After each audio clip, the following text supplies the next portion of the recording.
The train lurched to a stop with a metallic screech that made Eleanor's teeth ache.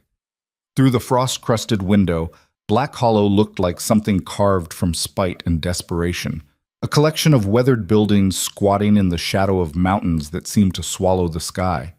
The autumn cold seeped through the glass, and Eleanor pulled her wool coat tighter, suddenly aware of how inadequate her entire wardrobe would be for what lay ahead.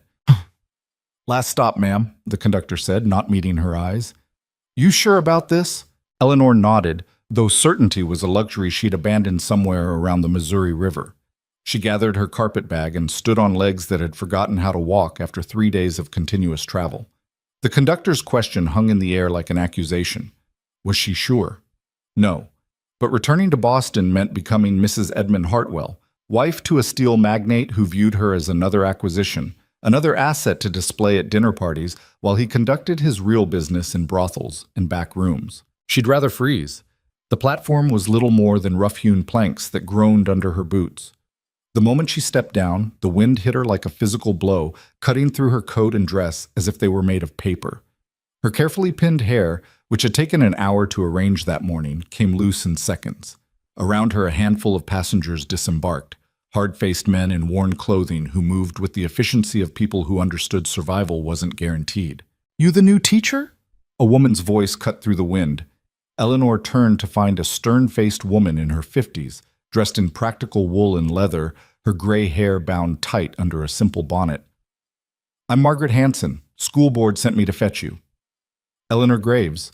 She extended her hand and Margaret shook it with a grip that could crack walnuts. "I'm grateful for—" "Save the gratitude."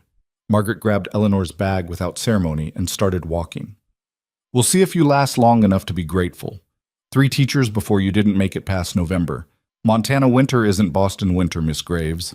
Eleanor hurried to keep pace, her thin-soled boots slipping on the frozen mud.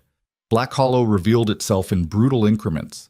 A general store with a crooked sign, a saloon already filled with voices despite the early hour, a livery stable that smelled of manure and hay, a dozen houses scattered without plan or pattern. Everything looked temporary, as if the entire town expected to abandon this place the moment something better appeared on the horizon. "Population's about 200 when everyone's in town," Margaret said without prompting. "Drops to half that during winter when the high country ranchers hole up. You'll have maybe 30 students on a good day. School supplies are limited. Building's got a stove, but not enough wood. Board can pay you $15 a month, but don't expect it regular. Questions?" Eleanor had about 1,000 questions, but Margaret's tone suggested none of them would improve the situation. "Where will I be staying?" "Room behind the general store. It's small, but it's warm, and Betty Carmichael, she owns the place, won't charge you rent if you help with inventory on Saturdays." Margaret stopped in front of a dilapidated building that might have been white once, but was now the color of old bones. "This is the school." Eleanor stared. The structure leaned slightly to the left, several windows were cracked, and the roof looked like it wouldn't survive the first serious snowfall. Behind one of those cloudy windows, small faces pressed against the glass, watching her with the solemn curiosity of children who'd learned not to expect much from adults. "It's—" Eleanor started. "It's what we have," Margaret said flatly. "You can complain or you can work. Those are your options. Same as everyone else here." Something in Eleanor's chest tightened, not fear exactly, but a recognition that she'd traded one kind of cage for another. At least this one didn't come with Edmund Hartwell's wandering hands and dead eyes. "When do I start?" "Tomorrow morning, 7 sharp. Children come when they can, leave when their families need them. Don't take it personal." Margaret handed back the carpet bag. "General store's that way. Betty's expecting you. Word of advice, Miss Graves. Don't go out after dark alone. Town's got some rough elements, especially when the drovers come through." "I can take care of myself." Margaret's laugh was harsh and brief. "That's what the last teacher said. She lasted 6 weeks before a drunk cowboy grabbed her outside the saloon. She was on the next train east." She started to walk away, then paused. "You religious?" "I was raised Methodist, but I wouldn't say—" "Doesn't matter. Reverend Colson holds services Sunday mornings if you're interested. Mostly, it's just another excuse for people to gather and gossip." Margaret looked Eleanor up and down with something that might have been sympathy. You've got soft hands and good posture, marks you as quality. Some folks here will respect that. Others will see it as weakness. Figure out which is which quickly. Then she was gone, leaving Eleanor standing in front of a dying schoolhouse with the wind trying to push her back toward the train station. Yay. The general store was warmer than expected, cluttered with goods that ranged from practical to bizarre. Rope next to hairpins, ammunition beside bolts of cloth, jars of preserves sharing shelf space with mousetraps. Betty Carmichael turned out to be a round woman with shrewd eyes and a welcoming smile that seemed genuine. "Eleanor Graves," Betty said, coming around the counter to clasp both of Eleanor's hands. "We're so pleased to have someone with real education here. My own girls would have attended finishing school if we'd had the means, but out here," she trailed off with a practiced sigh. "Well, we make do with what we have. Your room's through here."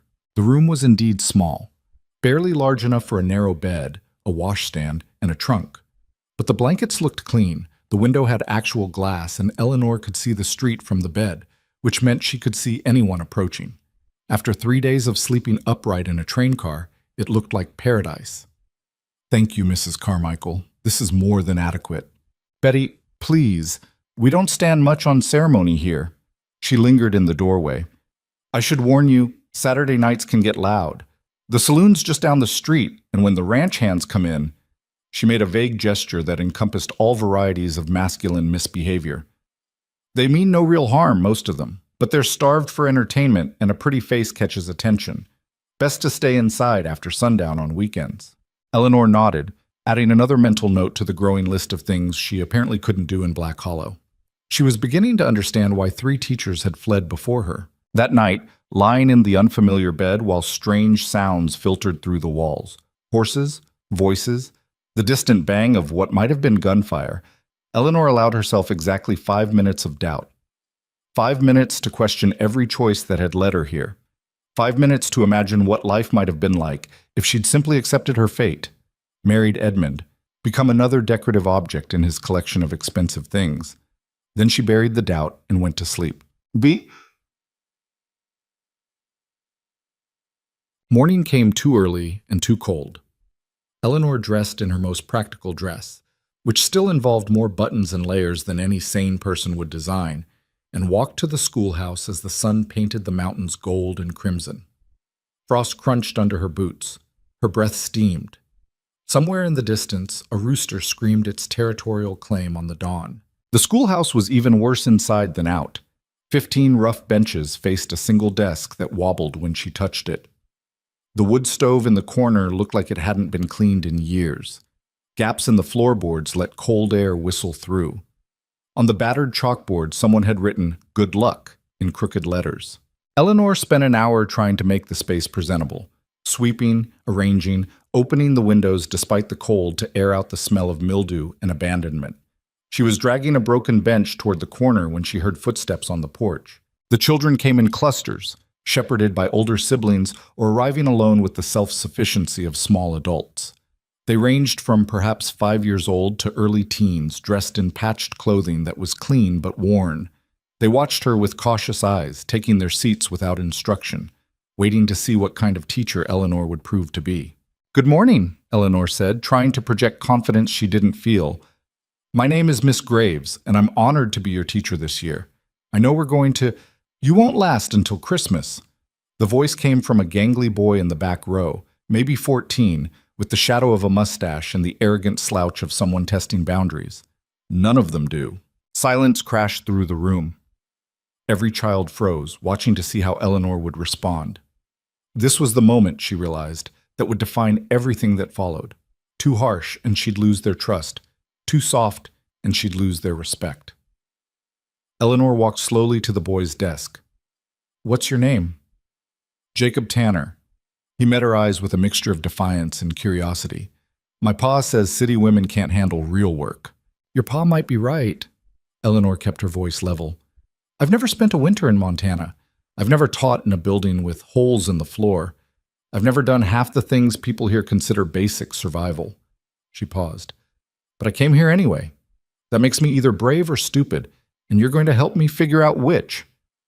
Jacob blinked, clearly not expecting that response. Around the room, she saw the children's postures shift slightly, still watchful, but interested. Here's what I know, Eleanor continued, addressing the entire class now.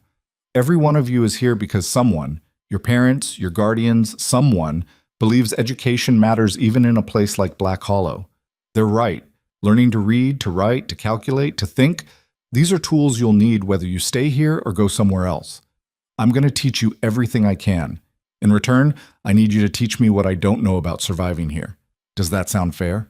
A small girl in the front row raised her hand hesitantly. Miss Graves? Are you really from Boston? I am. Did you see the ocean? Every day growing up, my bedroom window looked right out over the harbor. What's it like? The question came from multiple voices now, the children's reserve cracking under curiosity. Eleanor smiled. It's like standing at the edge of forever. The water goes on until it meets the sky, and you can't tell where one ends and the other begins. But you know what? These mountains feel the same way. Different direction, but the same sense of something bigger than you can measure. She had them then. Not completely, that would take time, but enough to start. Eleanor spent the rest of the morning assessing their abilities, which ranged from children who could barely write their names to older students who'd clearly spent time with books. By noon, when she dismissed them for lunch, Eleanor's voice was hoarse and her feet ached, but something like hope had taken root in her chest. She was eating bread and cheese at her desk, planning the afternoon lessons, when the door opened without warning. The man who entered had to duck to clear the frame. He was tall, well over 6 feet, with broad shoulders under a worn coat and hands that looked like they'd been carved from old leather. Dark hair fell past his collar, and several days of stubble shadowed a face that was all hard angles and old scars. But it was his eyes that caught Eleanor's attention, gray as winter storms and about as welcoming. "You're the new teacher." It wasn't a question. Eleanor stood slowly, suddenly aware that she was alone in an isolated building with a strange man who radiated barely contained violence. "I am, and you are?" Rhett Mercer. He looked around the room with an expression that might have been contempt. "This place is a disaster. You planning to freeze these kids to death before Thanksgiving?" Eleanor felt her spine stiffen. "I'm doing my best with what I have, Mr. Mercer. If you're here to criticize, I'm here to fix the roof before the first snow." He jerked his chin toward the ceiling, where several concerning stains marked water damage. "And to bring firewood. Margaret said you'd need help." "I can manage." "No, you can't." Rhett moved to the wood stove, examined it with the quick efficiency of someone who understood how things worked, then made a disgusted sound. "This flue's half blocked. You light this without cleaning it first, you'll smoke yourself out or burn the place down. Probably both." Eleanor's temper, which she'd been suppressing since arriving in Black Hollow, finally escaped its constraints. "Mr. Mercer, I appreciate your concern, but I've been managing my own affairs for quite some time. I don't need—" "You need everything." He turned those winter storm eyes on her. "You need firewood, roof repairs, someone to show you which families will cause trouble and which ones will help. You need about 100 things you don't even know you need yet. Pride's going to freeze to death, same as anything else, Miss Graves." "I'm not—" Eleanor stopped, forcing herself to breathe. He was right, and she hated him for it. "What do you want in return?" Something flickered across Rhett's face. Surprise, maybe, or respect. "Nothing. Town needs a school. School needs a teacher. I've got resources and labor, that's all. People don't just help for nothing. City people don't." He headed for the door. "I'll have men here tomorrow to start on the roof. We'll stack firewood along the north wall, enough to last until spring if you ration it right. Any students causing problems, you tell me. Their parents will handle it. Because you'll make them." Rhett paused in the doorway, looking back at her with an expression she couldn't read. "Because nobody wants their kid kicked out of the only school for 300 miles. You've got more power than you think, Miss Graves. You just don't know how to use it yet." Then he was gone, leaving Eleanor standing in the middle of her broken schoolhouse, furious and confused and reluctantly impressed. True to his word, Rhett sent 3 men the next morning. They arrived at dawn with tools and lumber, worked with quiet efficiency, and refused Eleanor's attempts at conversation. By the time the children showed up, the roof had been patched in multiple places, and the flue had been cleaned and repaired. A massive stack of split firewood appeared along the north wall without ceremony or explanation. "Who's that?" one of the younger children asked, pointing at Rhett, who'd arrived personally to inspect the repairs. "That's Mr. Mercer," Eleanor said carefully. "He owns the largest ranch in the valley. My pa says he's the Iron Wolf." This from Jacob Tanner, who seemed constitutionally incapable of keeping quiet. "Says Mr. Mercer killed 12 men during the war and twice that many after." Eleanor glanced at Rhett, who was examining a section of roof with his back to them. "That's quite a story, Jacob." "It ain't a story. Everyone knows it. He don't talk to nobody, don't come to town except on business, and even the sheriff's afraid of him." Jacob leaned forward conspiratorially. "Pa says the Iron Wolf built his ranch on blood and bone, and anyone who crosses him ends up in an unmarked grave." "That's enough, Jacob." Eleanor's voice was sharp. "We don't spread gossip in this classroom, especially about people who've been kind enough to help us." But later, watching Rhett ride away on a massive gray horse that looked as mean as its owner, Eleanor couldn't help wondering how much of Jacob's story was truth and how much was frontier mythology. There was something in the way Rhett moved, like a man who'd spent too long expecting violence from every direction, that suggested Jacob might not be entirely wrong. The first week passed in a blur of lesson planning, managing children with wildly different educational levels, and gradually learning the rhythms of Black Hollow. Eleanor discovered that the town woke early and worked hard, that gossip traveled faster than horses, and that her presence as an unmarried, educated woman from the East made her an object of intense curiosity and speculation. Betty Carmichael proved to be an inexhaustible source of information about the town's social dynamics. Every evening, while Eleanor helped with inventory, Betty would share the day's news with editorial commentary. "That's Sarah Mitchell. She runs the boarding house. Good woman, but she's carrying a torch for Doc Preston, and he's too blind to notice. Those are the Carver brothers, miners, mostly honest, drink too much on Saturdays, and that there is trouble on two legs." Eleanor looked up from counting tins of peaches to see a man dismounting in front of the saloon. He was expensively dressed by frontier standards, tailored coat, polished boots, a hat that hadn't seen a day of actual work. His face was handsome in a cruel way, like a snake might be handsome if you didn't think too hard about the fangs. "Who is he?" "Silas Boone." Betty's voice went flat. "Represents a cattle syndicate out of Chicago. Been buying up land throughout the territory, making offers folks can't refuse, or can't afford to refuse, more like. He wants to turn the whole valley into one giant operation." "That doesn't sound inherently bad."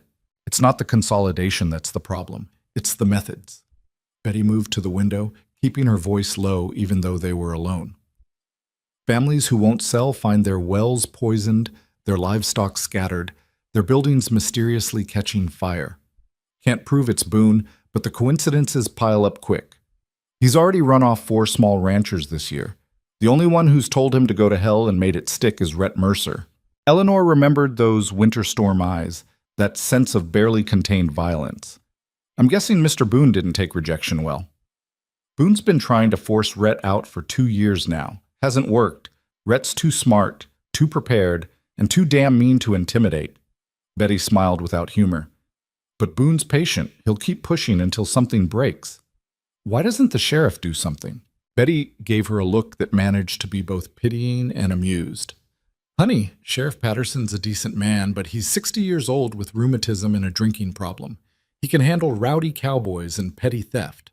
Against someone like Boone with money and lawyers and men who know which side of legal to stay on, he's useless. That's why folks rely on people like Rhett. He's got the power to push back." Eleanor thought about this while she finished the inventory. Black Hollow was revealing itself as a far more complicated place than she'd imagined. Not just a frontier town struggling to survive, but a community caught between different visions of what the future should look like. Small ranchers versus consolidation, independence versus security, the old way of doing things versus inevitability dressed in expensive clothes. Saturday night arrived with all the chaos Betty had promised. The saloon filled early and stayed full late. The sound of piano music and raised voices carrying through the streets. Eleanor stayed in her room, reading by candlelight, trying to ignore the occasional shouting or breaking glass. Around midnight, when drunken singing gave way to what sounded like a fistfight, she finally blew out the candle and tried to sleep. She was almost successful when the scream cut through the night. Eleanor sat up, heart pounding. For a moment she thought she'd imagined it. The scream had been brief, quickly muffled. But then she heard men's voices, rough laughter, and another sound that might have been sobbing. She should stay inside. Betty had been clear about that. Mind your own business after dark, especially on Saturday nights. But the sobbing continued, and Eleanor found herself pulling on her dress and coat without conscious decision. The street was poorly lit, just a few lanterns creating pools of yellow light in vast darkness. Eleanor moved carefully, staying close to buildings, following the sounds. She found them in the alley beside the saloon, 3 cowboys surrounding a girl who couldn't have been more than 16, her dress torn, her face bloody. "Please," the girl was saying.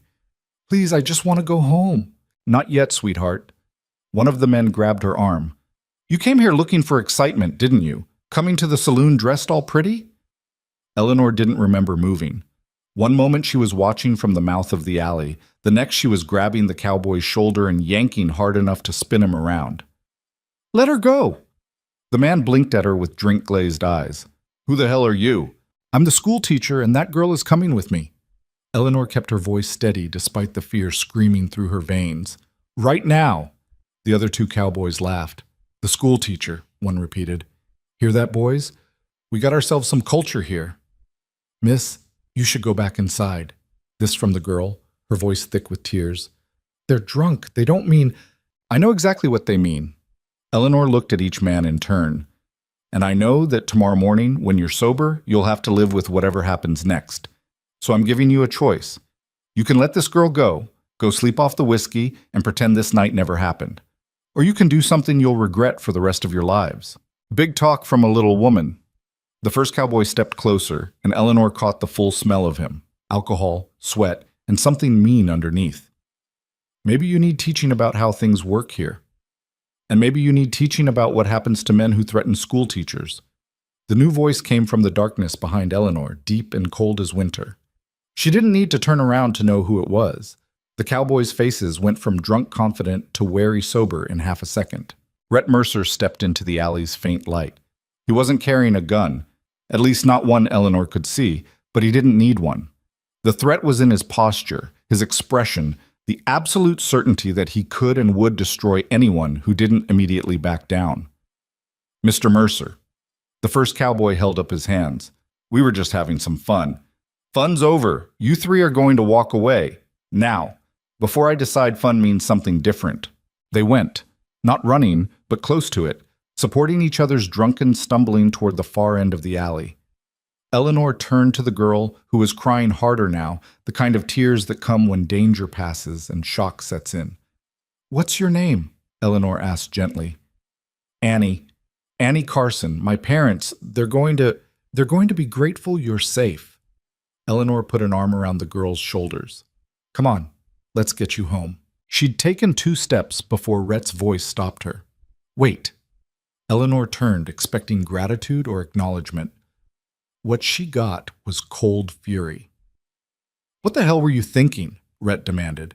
"Coming out here alone, confronting 3 drunk cowboys? You trying to get yourself killed?"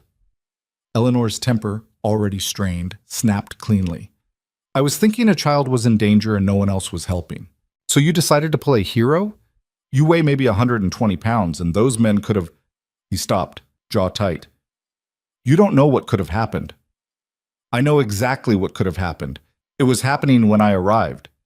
Eleanor stepped closer, meeting his anger with her own. "What was I supposed to do, Mr. Mercer? Stay in my room? Pretend I didn't hear anything? Maybe pray someone like you would eventually show up?" "Yes, that's exactly what you should have done. Because I'm a woman? Because I'm from the city? Because I'm weak?" Each word came out harder than the last. "I didn't come to Black Hollow to hide in my room while children get hurt. If that's what you expect from your teachers, you're going to keep losing them." They stood facing each other in the alley's darkness, both breathing hard, neither willing to back down. Annie Carson watched them with wide eyes, temporarily distracted from her own trauma by the spectacle of 2 adults locked in a battle of wills. Finally, Rhett spoke, his voice carefully controlled. Get Annie home. Then go back to the store and stay there. If you have any sense at all, you'll be on the next train east. I'm not leaving. Then you're a fool. I've been called worse. Eleanor took Annie's hand. Come on, sweetheart. Let's find your parents. She walked past Rhett without looking back, feeling his eyes on her the entire way. By the time she'd delivered Annie to her frantic mother and returned to the general store, Eleanor was shaking, not from fear or cold, but from the adrenaline crash and the weight of what had almost happened. Betty was waiting up, wrapped in a shawl, her face grim. Heard about the excitement. News travels fast. Always does. Especially when it involves Rhett Mercer pulling drunk cowboys off the new teacher. Betty poured 2 cups of tea without asking. Sit down before you fall down. Eleanor collapsed onto a stool, accepting the tea with shaking hands. I couldn't just leave her there. I know. Betty's voice was gentle. But Rhett's not wrong either. You could have gotten hurt bad, Eleanor. Black Hollow's not Boston. The rules are different, and some men see a woman like you as prey. Margaret said the same thing my first day here. Eleanor sipped the scalding tea, welcoming the burn. But I'm not prey. I'm just trying to survive the same as everyone else. Survive, sure, but you're also trying to prove something. Betty sat across from her. To yourself or to everyone else, I'm not sure which. Just be careful how you go about it. Pride and principles are fine things, but they won't stop a bullet or a beating. Eleanor finished her tea in silence, thinking about cold gray eyes and the fury in Rhett's voice when he'd called her a fool. He was wrong about her leaving. She'd meant what she said, but he wasn't entirely wrong about the danger. She'd gotten lucky tonight. Rhett had happened to be nearby, had heard the commotion, had arrived in time. Next time, she might not be so fortunate. Sunday morning brought Reverend Colson's service, which Eleanor attended more from diplomatic necessity than faith. The church was a simple building with rough benches and a single window behind the altar, but it was warm, and most of the town had gathered, giving Eleanor her first real chance to see Black Hollow's complete social structure. The wealthier ranchers sat in front, families dressed in their cleanest clothes, children scrubbed and warned to be quiet. Behind them came the merchants and skilled laborers, then the farmers and cowboys, with the truly poor filling the back rows or standing against the walls. Eleanor noticed Annie Carson sitting with her parents, the girl's bruised face covered with powder that didn't quite hide the damage. She also noticed Rhett Mercer standing in the far corner, apart from everyone else, his expression unreadable. The service was unremarkable. Hymns, prayers, a sermon about perseverance that felt targeted at Eleanor specifically. Afterward, people gathered outside to gossip and trade news. Eleanor found herself surrounded by mothers asking about their children's progress, men offering unnecessary advice about teaching, and Betty running interference when the questions became too personal. Miss Graves. A smooth voice cut through the chatter. Eleanor turned to find Silas Boone approaching, hat in hand, smile perfectly calibrated for public consumption. I don't believe we've been formally introduced. Silas Boone. Mr. Boone. Eleanor accepted his handshake briefly. His palm was soft, his grip calculated. I wanted to personally welcome you to Black Hollow. We're fortunate to have someone with your education and breeding helping our children. His smile widened. I understand there was some trouble last night. Terrible business. I hope it won't discourage you from staying. It won't. Good, good.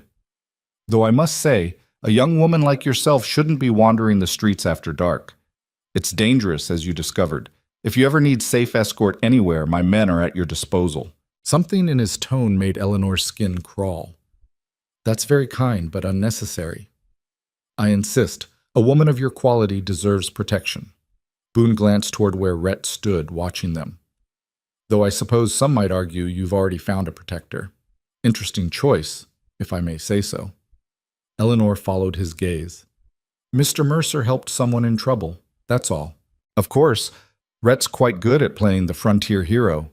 Boone's smile never wavered. Just be careful, Miss Graves. The Iron Wolf has a reputation for violence and isolation for good reason. He's not the kind of man a respectable woman should associate with too closely. I appreciate your concern, Mr. Boone, but I'm capable of choosing my own associations. Naturally, naturally. I meant no offense. He tipped his hat. Welcome to Black Hollow, Miss Graves. I look forward to supporting your excellent work with our children. He walked away, leaving Eleanor with the distinct feeling she'd just been warned about something, though she couldn't quite identify what. Betty materialized at her elbow. "Smooth as snake oil, that one," Betty muttered. "Careful around him, Eleanor. Boone's the type who sees people as tools or obstacles, nothing in between." Eleanor was about to respond when she noticed Rhett had vanished from his corner. She scanned the dispersing crowd but couldn't find him anywhere. It shouldn't have bothered her. The man had made his opinion of her clear enough, but she felt unaccountably disappointed. October bled into November with frightening speed. Eleanor settled into a routine, teaching during the day, helping Betty evenings, planning lessons by candlelight at night. The children's initial wariness faded into acceptance, then something like affection. She learned their strengths and weaknesses, their family situations, the complex web of relationships that bound the community together. Jacob Tanner turned out to be wickedly intelligent when he wasn't trying to be difficult. Annie Carson, recovered physically, if not emotionally, from her assault, showed talent for mathematics that exceeded Eleanor's own. A pair of shy twins named Emma and Eliza revealed themselves as natural leaders when given responsibility. But as November advanced, the temperature dropped with vicious determination. Frost became ice. Cold became brutal. The mountains disappeared behind gray clouds that promised snow without delivering it, building tension like a held breath, and the stories started. "Boone's men ran off the Henderson cattle," Betty reported one evening. "Drove the whole herd into the high country. Families ruined." "The Johnsons' well's gone bad," Margaret said during a school board meeting. "Same as happened to the Martins before they sold out." "Coincidence," Boone says. "3 more families are selling," Doc Preston mentioned while checking Eleanor's health, a required monthly exam for anyone working with children. "Taking Boone's offer before winter hits hard. Can't blame them, really. At least they'll have money for fresh starts somewhere else." Eleanor heard Rhett's name mentioned frequently, always in the context of resistance, of being the last major obstacle to Boone's consolidation. The ranchers who held out looked to Rhett for leadership. The ones who'd already sold spoke his name with mixture of resentment and relief that someone else was shouldering the burden of defiance. Eleanor saw him occasionally, riding through town on business, conferring with other ranchers outside the general store, once bringing his own supplies rather than trusting a merchant to deliver. They never spoke. He would glance at the schoolhouse as he passed, she would watch from the window, and both would pretend the other didn't exist. Until the day the first snow arrived, and everything changed. Eleanor was teaching basic arithmetic to the younger children when the temperature dropped so suddenly she could feel it through the walls. The students grew restless, and through the window she saw adults stopping in the street to stare at the sky. The clouds that had been threatening for weeks finally made good on their promise. Snow began falling, not the gentle flurries of a typical November storm, but thick sheets of white that turned the world opaque within minutes. The wind picked up, howling around the schoolhouse corners, finding every gap in the walls Eleanor thought had been sealed. "That's it for today," Eleanor announced, abandoning the lesson. "Everyone head home quickly. Stay together if you can." The children needed no encouragement. They grabbed coats and bags and stampeded toward the door with the enthusiasm of small animals seeking shelter. Within minutes, the schoolhouse was empty except for Eleanor and the 2 youngest Carson children, Annie's siblings, whose mother hadn't yet arrived to collect them. Eleanor fed more wood into the stove, trying to ignore the way the building creaked under the wind's assault. Outside, the street had already disappeared under white. Figures moved through the storm like ghosts, bent against the wind, barely visible. The door banged open. Margaret Hanson stumbled inside, covered in snow, breathing hard. "Where's Annie and the little ones?" "Annie left with the others. Tommy and Sarah are here." Eleanor pointed to the children huddled near the stove. "Thank God." Margaret sagged with relief. "Mary's sick. Couldn't make the walk. Sent me to fetch them." "Is everyone else accounted for?" "I think so. The storm came up faster than—" Margaret stopped, listening. "You hear that?" Eleanor tilted her head. Beneath the wind's howl, she could hear shouting, then a horse's scream, then chaos. They ran to the window in time to see a wagon overturned in the street, supplies scattered, children crying. The driver, one of the younger ranchers Eleanor recognized but couldn't name, was trying to calm his panicked horses while his wife gathered their scattered belongings from the snow. Eleanor didn't think. She grabbed her coat and ran outside before Margaret could stop her. The cold hit like a physical blow, stealing her breath. Snow stung her face, and the wind tried to push her backward. Eleanor fought forward, reaching the overturned wagon to find 3 more children standing confused and terrified beside it. "Take them inside!" Eleanor shouted to the driver's wife. "The school!" Together they herded the children toward the schoolhouse. Margaret met them at the door, pulling everyone inside. The driver got his horses under control and followed, bringing what supplies he could salvage. "What happened?" Eleanor asked once everyone was safely inside. "Wheel hit a rut hidden under the snow, just tipped right over." The driver looked shaken. "If we'd been on the bridge over the creek..." He didn't finish. He didn't need to. More families arrived over the next hour, taking shelter as the storm worsened. The schoolhouse filled with frightened people and frightened children. The stove couldn't keep up with the cold leaking through the walls. Eleanor shared what little food she'd brought for lunch, which disappeared instantly among the hungry crowd. "This is bad," Margaret said quietly, standing beside Eleanor near the window. "November storms don't usually hit like this. Not this early, not this hard. How long will it last? Could be hours, could be days." Margaret's expression was grim. "We've got shelter and heat, but not enough food or water if we're stuck here long." Eleanor was about to respond when a horse materialized from the white chaos outside. The rider dismounted with the ease of someone who'd spent more time on horseback than on foot, tied the reins to the schoolhouse porch, and came inside in a blast of wind and snow. Rhett Mercer surveyed the crowded room, his gray eyes cataloging people and problems with military efficiency. Snow caked his coat and hat. His face was raw from wind, but his voice was steady. "Everyone here accounted for?" Margaret did a quick count. "Think so. Haven't heard of anyone missing." "Good. Storm's going to get worse before it gets better. Bridge over Black Creek is already impassable.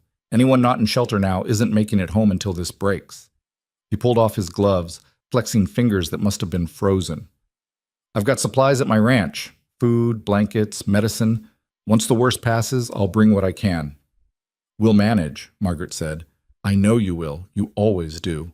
Rhett's eyes found Eleanor. "Miss Graves, a word." Eleanor followed him to the far corner of the schoolhouse, away from the curious crowd. Up close, she could see the exhaustion in his face, the lines that suggested too many nights without enough sleep. "You did good," Rhett said quietly, getting everyone inside, quick thinking. "Thank you. But this isn't going to be the only storm like this. Winter's coming hard and early, and Black Hollow isn't ready." He paused, choosing words carefully. "Boone's going to use this. The pressure, the fear, the families barely surviving. He'll make his offers look even better when people are hungry and cold." "What does that have to do with me?" "Everything. You're the one teaching their children. You see them every day. You know which families are struggling, which ones are on the edge." Rhett leaned closer, his voice dropping further. "You've got influence you don't even realize. The question is whether you're going to use it or keep pretending you're just here to teach reading and arithmetic." Eleanor felt anger rise.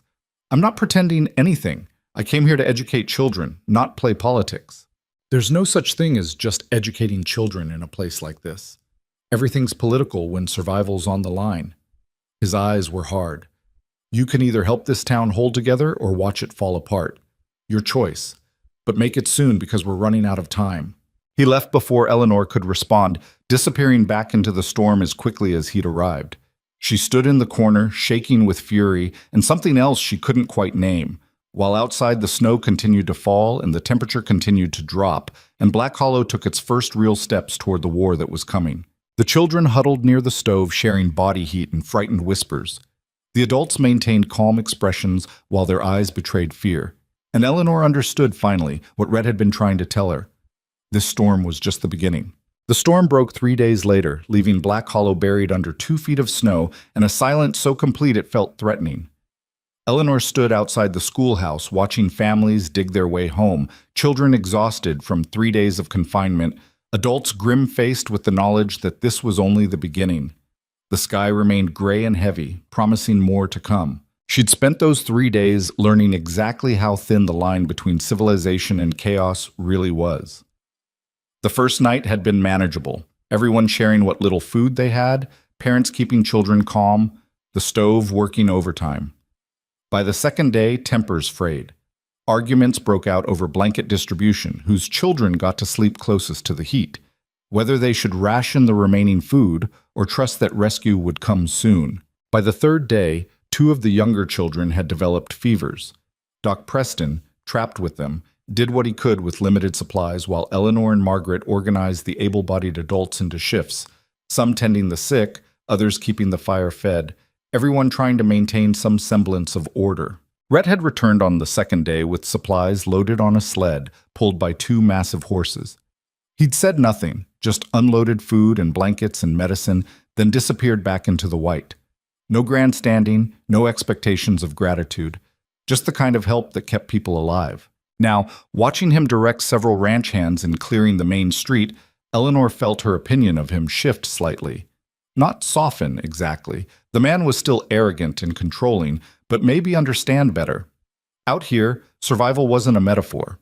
It was the actual baseline requirement for existence, and people like Rhett kept everyone above that line through sheer force of will. "Miss Graves?" A small voice pulled her attention down. Emma, one of the shy twins, stood shivering in a coat 2 sizes too small. "Are we having school today?" Eleanor looked at the half-buried schoolhouse, the exhausted families, the children who'd been traumatized by 3 days of fear and uncertainty. Every instinct said to cancel, give everyone time to recover. But she thought about Rhett's words. Everything's political when survival's on the line, and made a different choice. "Yes, give everyone an hour to get home and warm up, then we'll start. Spread the word, please." Emma nodded seriously and trudged off through the snow. Margaret, who'd been standing nearby, raised an eyebrow. "You sure about that? Half these kids are already worn out." Which is exactly why they need routine and normalcy. Eleanor kept her voice low. "If we cancel, parents start keeping them home. First for legitimate reasons, then because it's easier, then because winter makes everything harder and school seems less important than survival. By Christmas, we won't have a school at all." "You've been thinking about this." "I've been thinking about everything Rhett said before he left, about influence and politics and holding the town together." Eleanor turned to face Margaret fully. "He was right. I can't just teach arithmetic and pretend nothing else matters. These children need to see adults who don't give up, who maintain standards even when it's hard. Otherwise, what's the point?" Margaret studied her for a long moment, then smiled. Not her usual tight expression, but something approaching warmth. "You might actually make it through winter after all, Miss Graves." 2 hours later, 19 children sat in the schoolhouse, 11 fewer than before the storm. Eleanor didn't comment on the absences, just started the day's lessons as if nothing unusual had happened. But she made note of which families hadn't sent their children back, which ones were already starting to withdraw. The Henderson family, who'd lost their cattle to Boone's sabotage, had kept their 3 children home. The Martins, who'd sold out the week before the storm, were already gone. House empty, no forwarding information. The Johnsons' youngest was absent, probably because the family was dealing with their poisoned well and couldn't spare the time. By Eleanor's count, Boone's pressure was working on at least 8 families, maybe more, and winter had barely started. She was helping Jacob Tanner work through a particularly difficult reading passage when the door opened and Betty Carmichael entered, her expression urgent. "Eleanor, can you spare a moment?" Eleanor excused herself and followed Betty outside, where the older woman kept her voice low. "Just got word from the boarding house. Sarah Mitchell's husband took a fall off their barn roof trying to clear snow, broke his leg bad. Doc Preston's with him now, but Sarah's got 3 children and that farm to manage alone, and David won't be working for months." "That's terrible. What can we do?" "That's why I'm here.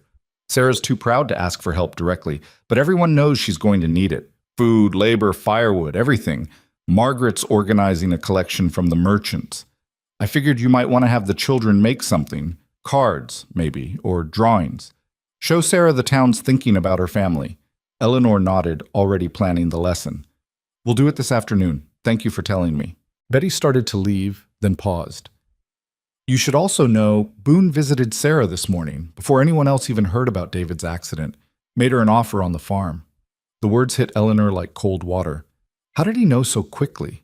That's what everyone is wondering. Either he's got people watching and reporting every little thing, or it's one hell of a coincidence. Betty's expression hardened. Either way, he's circling like a vulture. Sarah told him no for now, but if things get desperate, Eleanor spent the afternoon helping the children create cards and drawings for the Mitchell family, all while fury burned in her chest. The calculated cruelty of Boone's timing was breathtaking, showing up before the body was even cold, before the family had time to process the disaster, making his offer seem like salvation rather than exploitation. After school, she walked to the boarding house where Sarah Mitchell was staying temporarily with her children while Doc Preston treated David. She found Sarah sitting in the common room, staring at nothing, 3 children playing quietly nearby with the forced good behavior of kids who knew their mother was breaking. "Mrs. Mitchell? I'm Eleanor Graves, the teacher. I know who you are." Sarah looked up and Eleanor saw a woman maybe 30 years old who looked 50. "You're the one who got everyone through the storm. Heard about that." "Everyone got through it together." Eleanor sat down uninvited. "I heard about your husband. I'm so sorry." "Doctor says he'll heal, but it'll take time. Months, probably." Sarah's voice was flat, drained of emotion. "Can't run a farm with a broken leg. Can't do much of anything." "The town wants to help. Whatever you need." "The town can barely help itself." Sarah laughed bitterly. "I appreciate the sentiment, Miss Graves, but charity doesn't pay mortgages or feed livestock or fix equipment. Boone offered me $3,000 for the farm. That's more than we'd clear in 5 good years." Eleanor chose her words carefully. "It's also less than the land's worth if you can hold on to it until markets improve. If. That's a big word when winter's coming and my husband can't walk." Sarah looked at her children and something in her face cracked. "You don't have kids, Miss Graves. You don't know what it's like to watch them go hungry because you're too proud to make the smart choice." "You're right. I don't know that." Eleanor leaned forward. "But I do know that Boone's been systematically destroying families who won't sell to him. The Hendersons didn't have bad luck. Their cattle were driven off deliberately. The Johnsons' well didn't go bad by accident, and your husband's fall was an accident." Sarah's voice went hard. "David slipped on ice, that's all. Don't go making conspiracies where there aren't any." "I'm not suggesting—" "Yes, you are. And even if you're right, what difference does it make?" Sarah stood up, ending the conversation. "Boone's winning because he's got money and power, and he's willing to use both. The rest of us are just trying to survive. Some of us don't have the luxury of principles, Miss Graves." Eleanor left the boarding house feeling like she'd made things worse rather than better. She understood Sarah's position. Understood it too well, maybe. When survival was on the line, principles became expensive luxuries most people couldn't afford. But watching families give up and leave felt like watching the slow death of everything that made Black Hollow worth saving. She was walking back toward the general store, lost in thought, when a horse drew alongside her. Eleanor looked up to find Rhett Mercer keeping pace, his gray eyes unreadable. "Heard you visited Sarah Mitchell." News travels fast. Always does. Rhett dismounted, walking beside her while leading his horse. "Let me guess. You tried to convince her not to sell." "I tried to remind her she has options." "She doesn't. Not really. Not with a husband who can't work and 3 children to feed and winter just starting." Rhett's voice was matter-of-fact, devoid of judgment. "Sarah's going to sell to Boone within 2 weeks, maybe less. You lecturing her about principles just makes her feel worse about doing what she has to do." Eleanor stopped walking and turned to face him. "So what should I have done? Said nothing? Let Boone pick off families one by one without anyone even trying to help?" "Help how exactly? You going to pay her mortgage? Work her farm? Feed her livestock?" Rhett's expression remained neutral, but his words cut deep. "You can't save everyone, Miss Graves. Sooner you accept that, the less you'll hurt when good people make hard choices." "Is that how you justify it? By not trying at all?" "I justify it by being realistic about what's possible." Rhett moved closer, and Eleanor fought the urge to step back. "Sarah's going to sell. The Hendersons probably will too once they finish grieving their lost cattle. Maybe 3 or 4 other families before spring. That's the reality we're dealing with. The question is whether we can save anyone else, and the answer is maybe, if we're smart about it and don't waste energy on battles already lost." "You're talking about triage." "I'm talking about survival. Same thing, different words." He studied her face. "You've been here 2 months, Miss Graves. You've seen enough to know Black Hollow's hanging by a thread. Boone's going to keep pushing until something breaks completely. When that happens, You're going to have to choose whose side you're on. I'm on the side of the children I teach. Those children belong to families that are choosing between pride and survival every single day. Rhett's voice dropped lower. The Tanner family is going to sell next. Jacob's father already started negotiations with Boone. They're just waiting for the right price. You know what that means for Jacob? Eleanor felt something cold settle in her stomach. Jacob, brilliant, difficult, stubborn Jacob, who'd finally started trusting her, finally started believing education mattered. He'll have to leave. He'll have to leave, along with his sisters and his mother and everything he's ever known, because his father made a choice that guarantees survival at the cost of everything else. Rhett stepped back, preparing to remount his horse. So when you're deciding whose side you're on, remember that sometimes the side of the children means accepting that their parents know things you don't.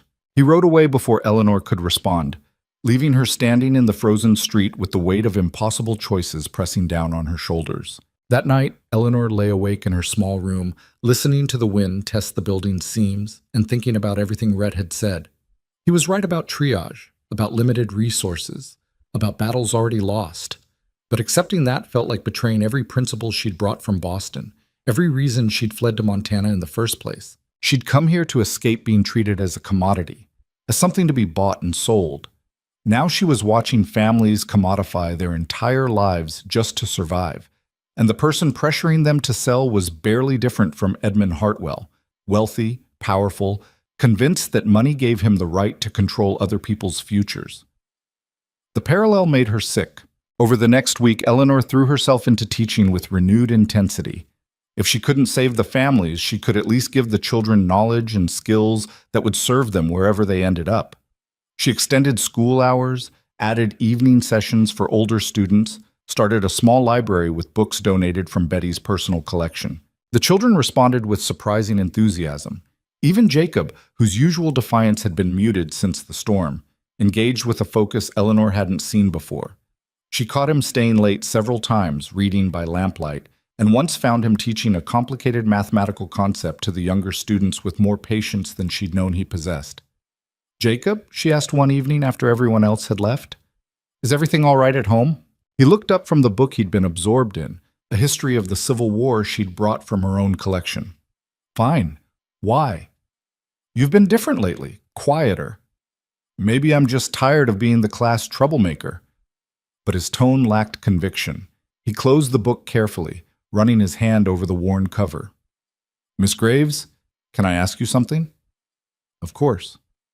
"When you left Boston, did you know you were never going back?" The question was too knowing, too adult. Eleanor sat down at the desk beside him. "I knew I couldn't go back to what I was leaving. Whether that meant never returning physically or just never returning to that life, I wasn't sure." "Why?" Jacob was quiet for a long moment. "Pa says we're selling the ranch, moving to California where there's work that doesn't depend on cattle or weather or cattle barons. He says it's for the best, that we'll have opportunities there we'd never have here. Your father's probably right." "Then why does it feel like we're running away?" Jacob's voice cracked slightly. "Why does it feel like we're letting Boone win?" Eleanor thought about how to answer, about all the complicated truths she'd learned in 2 months of Montana winter. Because holding ground and winning aren't always the same thing. Sometimes the bravest choice is knowing when to leave. And sometimes running away from something means running toward something better. "You really believe that?" "I have to. Otherwise, what I did was just cowardice dressed up as courage." She met his eyes. "Your father's trying to protect his family, Jacob. That's not weakness. That's love making hard decisions." "Love shouldn't have to feel like losing." "No," Eleanor agreed softly. "It shouldn't. But that's the world we live in, not the world we wish we had." Jacob left shortly after, and Eleanor remained in the empty schoolhouse, thinking about losses that felt inevitable and battles that seemed already decided. She was still sitting there when Margaret Hanson arrived, stamping snow off her boots. "Thought I might find you here. You know it's past 9. "Is it?" Eleanor had lost track of time. "I was just thinking. Dangerous activity." Margaret sat down heavily. "I've got news. Sarah Mitchell sold to Boone this afternoon. They're leaving next week." Eleanor absorbed this without surprise. Rhett had predicted 2 weeks. Sarah had lasted 8 days. How much did he pay? $2,500, 500 less than his original offer. Margaret's expression was grim. She tried to negotiate, but Boone told her the price goes down the longer she waits, said market conditions were changing. That's unconscionable. That's business, at least according to Boone's lawyers. Margaret pulled out a piece of paper. Here's the thing, though. Betty's been keeping track of all the sales, and she noticed a pattern. Every family that sells gets paid about 30% less than market value. Boone always has a reason: property condition, market downturn, existing debts. But it's consistent enough to be deliberate. Eleanor studied the numbers, her anger crystallizing into something harder and colder. He's not just buying land, he's stealing it. Legally stealing it, which is the only kind that matters. These families are desperate enough to accept bad deals, and Boone knows it. He's using winter and fear as weapons. Margaret folded the paper and tucked it away. Question is, what do we do about it? We? Eleanor looked up sharply. I thought you said I couldn't save everyone. You can't, but maybe you can save someone, and maybe that's enough to start with. Margaret's face was unreadable. Boone's winning because everyone's fighting alone.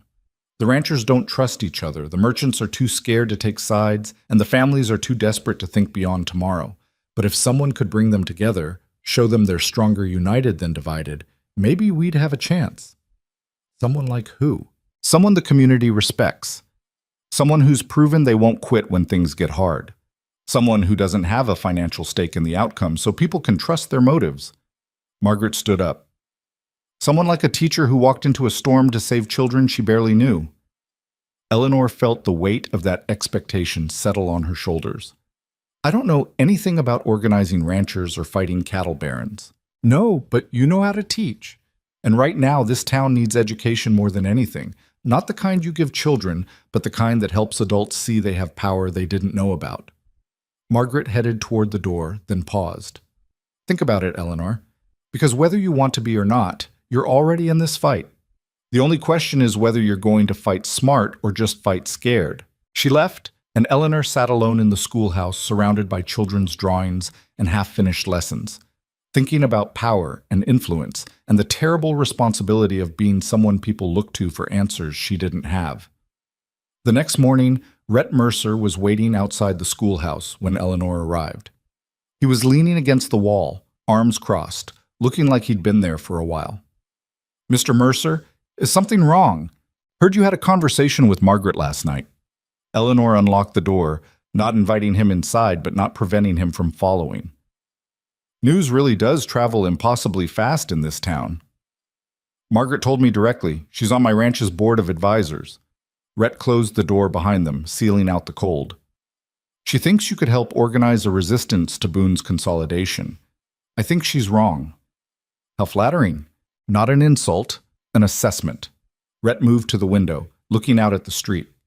You've got influence with families because of the children. You've proven you're brave and committed.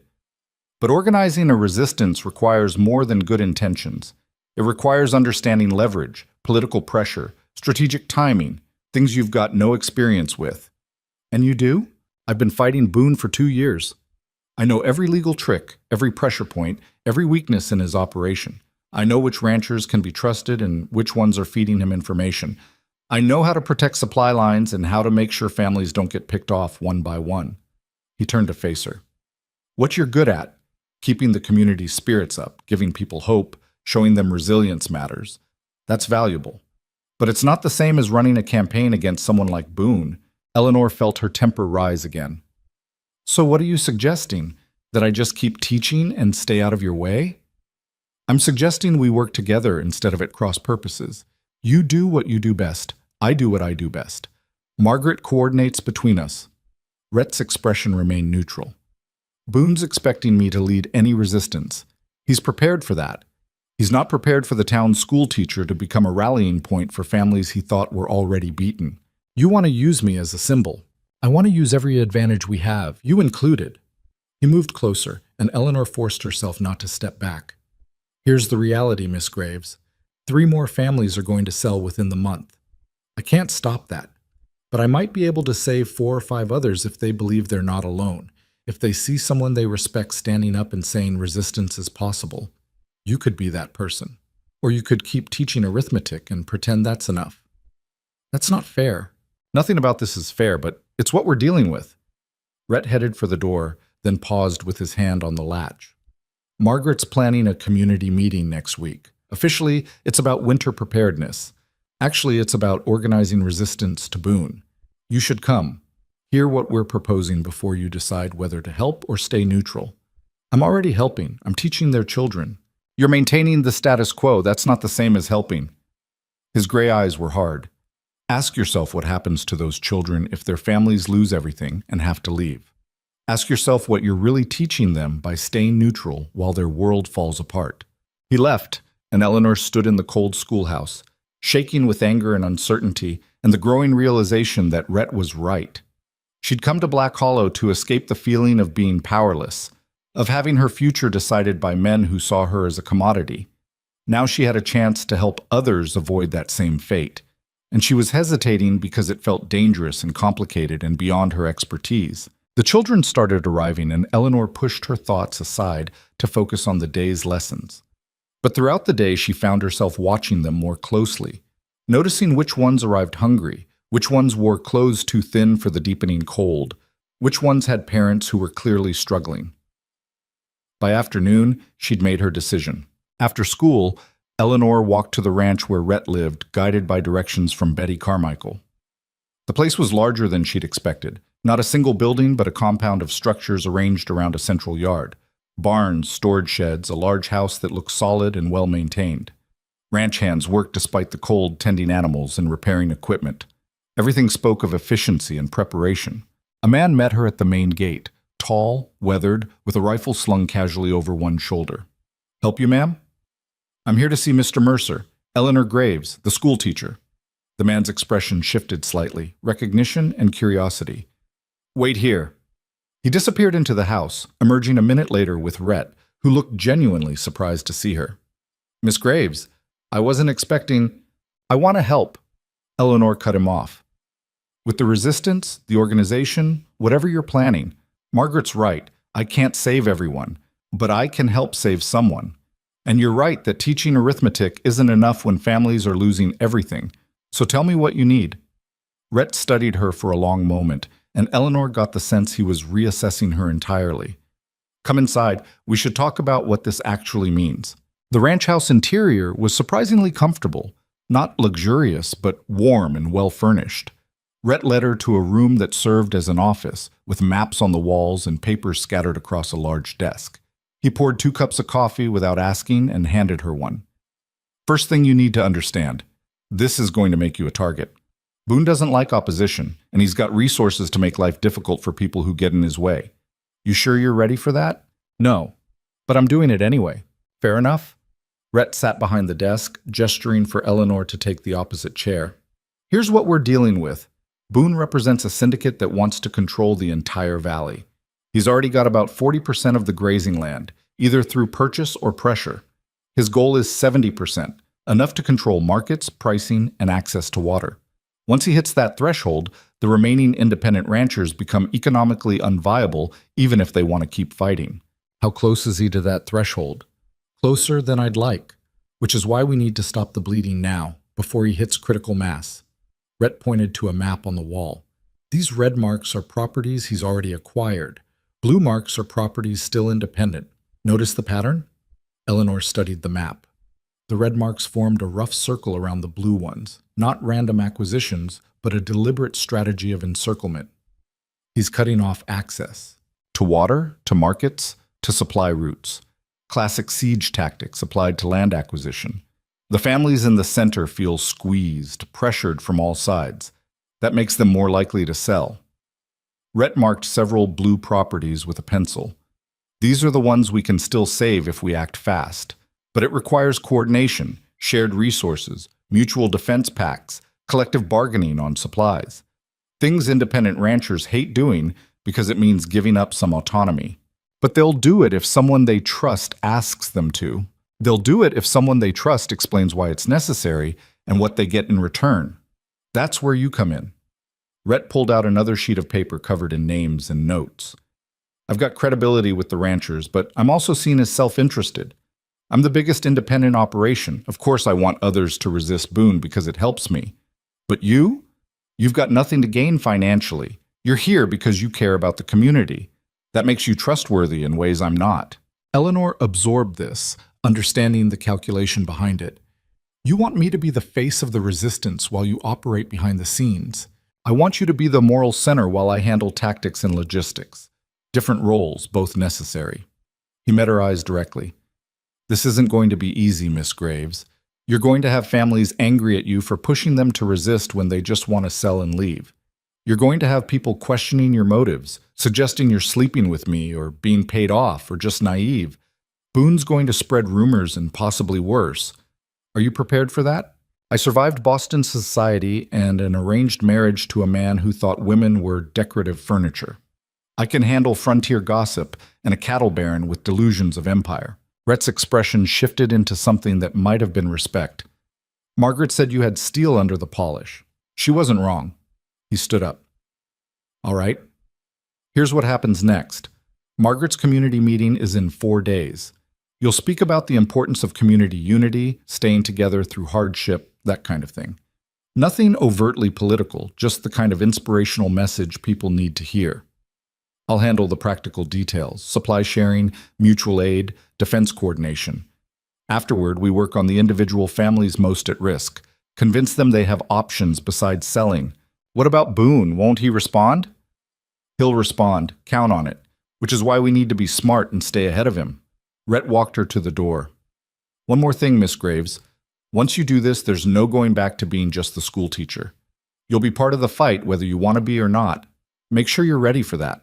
Eleanor stood on the porch of Rhett's ranch house, looking out over the snow-covered valley with the mountains rising like walls in the distance. She thought about the children she taught, the families she'd come to know, the life she'd fled and the life she was building.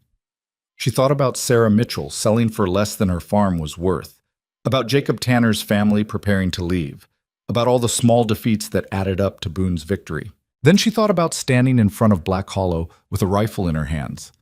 That moment that hadn't happened yet but felt inevitable now. The moment when all these small choices would crystallize into something larger and more dangerous than she could currently imagine. "I'm ready," Eleanor said, not entirely sure if she was lying or not. 4 days later, the community meeting filled the church beyond capacity.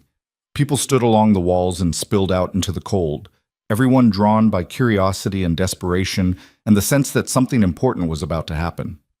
Eleanor stood at the front beside Margaret and Rhett, trying to control the trembling in her hands. Margaret spoke first, outlining the practical problems facing the community: supply shortages, isolated families, the need for coordination and mutual support. Her tone was businesslike, focused on logistics rather than emotion. People listened with the polite attention given to necessary but boring information. Then Rhett spoke about defense strategies, about standing together against external pressure, about the economic realities of consolidation versus independence. His credibility with the ranchers was evident. They leaned forward, asked sharp questions, engaged seriously with the tactics he proposed. But Eleanor could also see skepticism in some faces, the wariness of people who weren't sure they could trust someone with as much to gain as Rhett Mercer. Then Margaret introduced Eleanor, and the room's energy shifted. Eleanor had spent 3 days preparing her speech, writing and rewriting until the words felt right. Now, standing in front of the entire community, she abandoned every planned sentence and spoke from instinct instead. "I came to Black Hollow 2 months ago," she began, her voice quieter than she'd intended. "I came here running from something, from a life that felt like a cage, from people who saw me as property rather than a person. I came here thinking I'd just teach children and stay out of everyone's way, keep my head down, do my job, survive." She paused, looking at the faces watching her. Weathered, exhausted, desperate faces that had seen too many hard winters and too few easy answers. "But I can't do that anymore, because I've watched families I respect being squeezed and pressured and forced into choices that aren't really choices at all. I've watched good people sell their futures for less than their worth because they're too scared and too isolated to believe resistance is possible. And I've watched their children, your children, lose faith that staying means anything other than slow defeat." The room was completely silent now, every person focused on her words. "I'm not a rancher," I don't understand cattle or grazing rights or water access, but I do understand something about being told you don't have choices, about powerful people using fear as a weapon, about the difference between surrender and survival. And I'm here to tell you that what's happening in Black Hollow isn't survival. It's systematic destruction disguised as economic inevitability. Eleanor felt her voice grow stronger, steadier. Mr. Boone wants you to believe you're alone, that resistance is futile, that the best you can hope for is a reasonable price for your surrender. But you're not alone. Every family in this room is facing the same pressure. Every rancher is being squeezed the same way. Every merchant is watching their customers disappear one by one. You're not isolated problems. You're one community facing one threat. And together, you're stronger than you think. She looked at Rhett, then at Margaret, then back at the crowd. I'm not going to pretend this will be easy. Standing together means sacrifice. It means sharing resources when you'd rather hoard them. It means trusting neighbors you might not like. It means accepting short-term hardship for long-term survival. But the alternative is watching Black Hollow die piece by piece until there's nothing left but Boone's empire and the memory of what we used to be. Eleanor took a breath, steadying herself for the final push. So I'm asking you, not as your teacher, but as someone who chose this place when I could have chosen anywhere, to fight. Not with violence, not with recklessness, but with unity and stubbornness and the absolute refusal to let fear make your decisions for you. Stay, resist, survive together. Show Boone and everyone else that Black Hollow can't be bought at any price. She sat down, her legs suddenly weak, unsure if she'd said too much or not enough. The silence stretched for what felt like hours. Then someone in the back started clapping. Then another person. Then the entire room erupted in applause that felt less like approval and more like release. The sound of people who'd been holding their breath for too long finally exhaling. The meeting continued for another hour, but Eleanor barely registered the details. Families signed up for supply-sharing cooperatives. Ranchers agreed to coordinate on security patrols. Merchants pledged to extend credit to families resisting Boone's offers. Margaret organized everything with ruthless efficiency, while Rhett answered technical questions, and Eleanor just sat, overwhelmed by what she'd started. Afterward, families approached her one by one, thanking her, asking questions, pledging support. Jacob Tanner's father shook her hand and said, maybe California could wait a season. Sarah Mitchell's neighbor promised to help work the Mitchell farm until David healed, giving Sarah reason to reconsider selling. The Henderson patriarch, who'd lost his cattle, volunteered to coordinate the new supply cooperative since he had time and organizational skills. It wasn't a perfect solution. Eleanor knew that. Some families would still sell. Some people wouldn't keep their promises. Boone would retaliate. But for the first time since arriving in Black Hollow, Eleanor felt like the story wasn't already written, like the ending remained uncertain enough to be worth fighting for. She was accepting final thanks and preparing to leave when Silas Boone himself appeared in the doorway.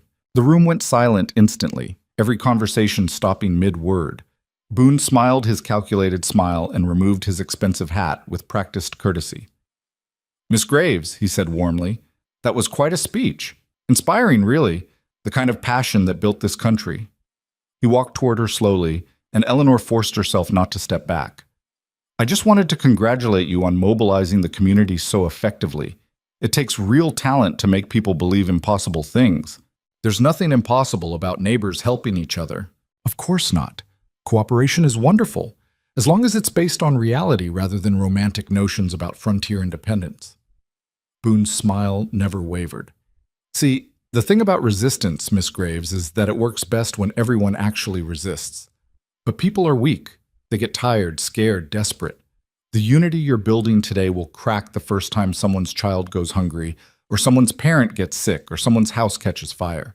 And when it cracks, and it will, all you'll have accomplished is making the inevitable collapse more painful for everyone involved."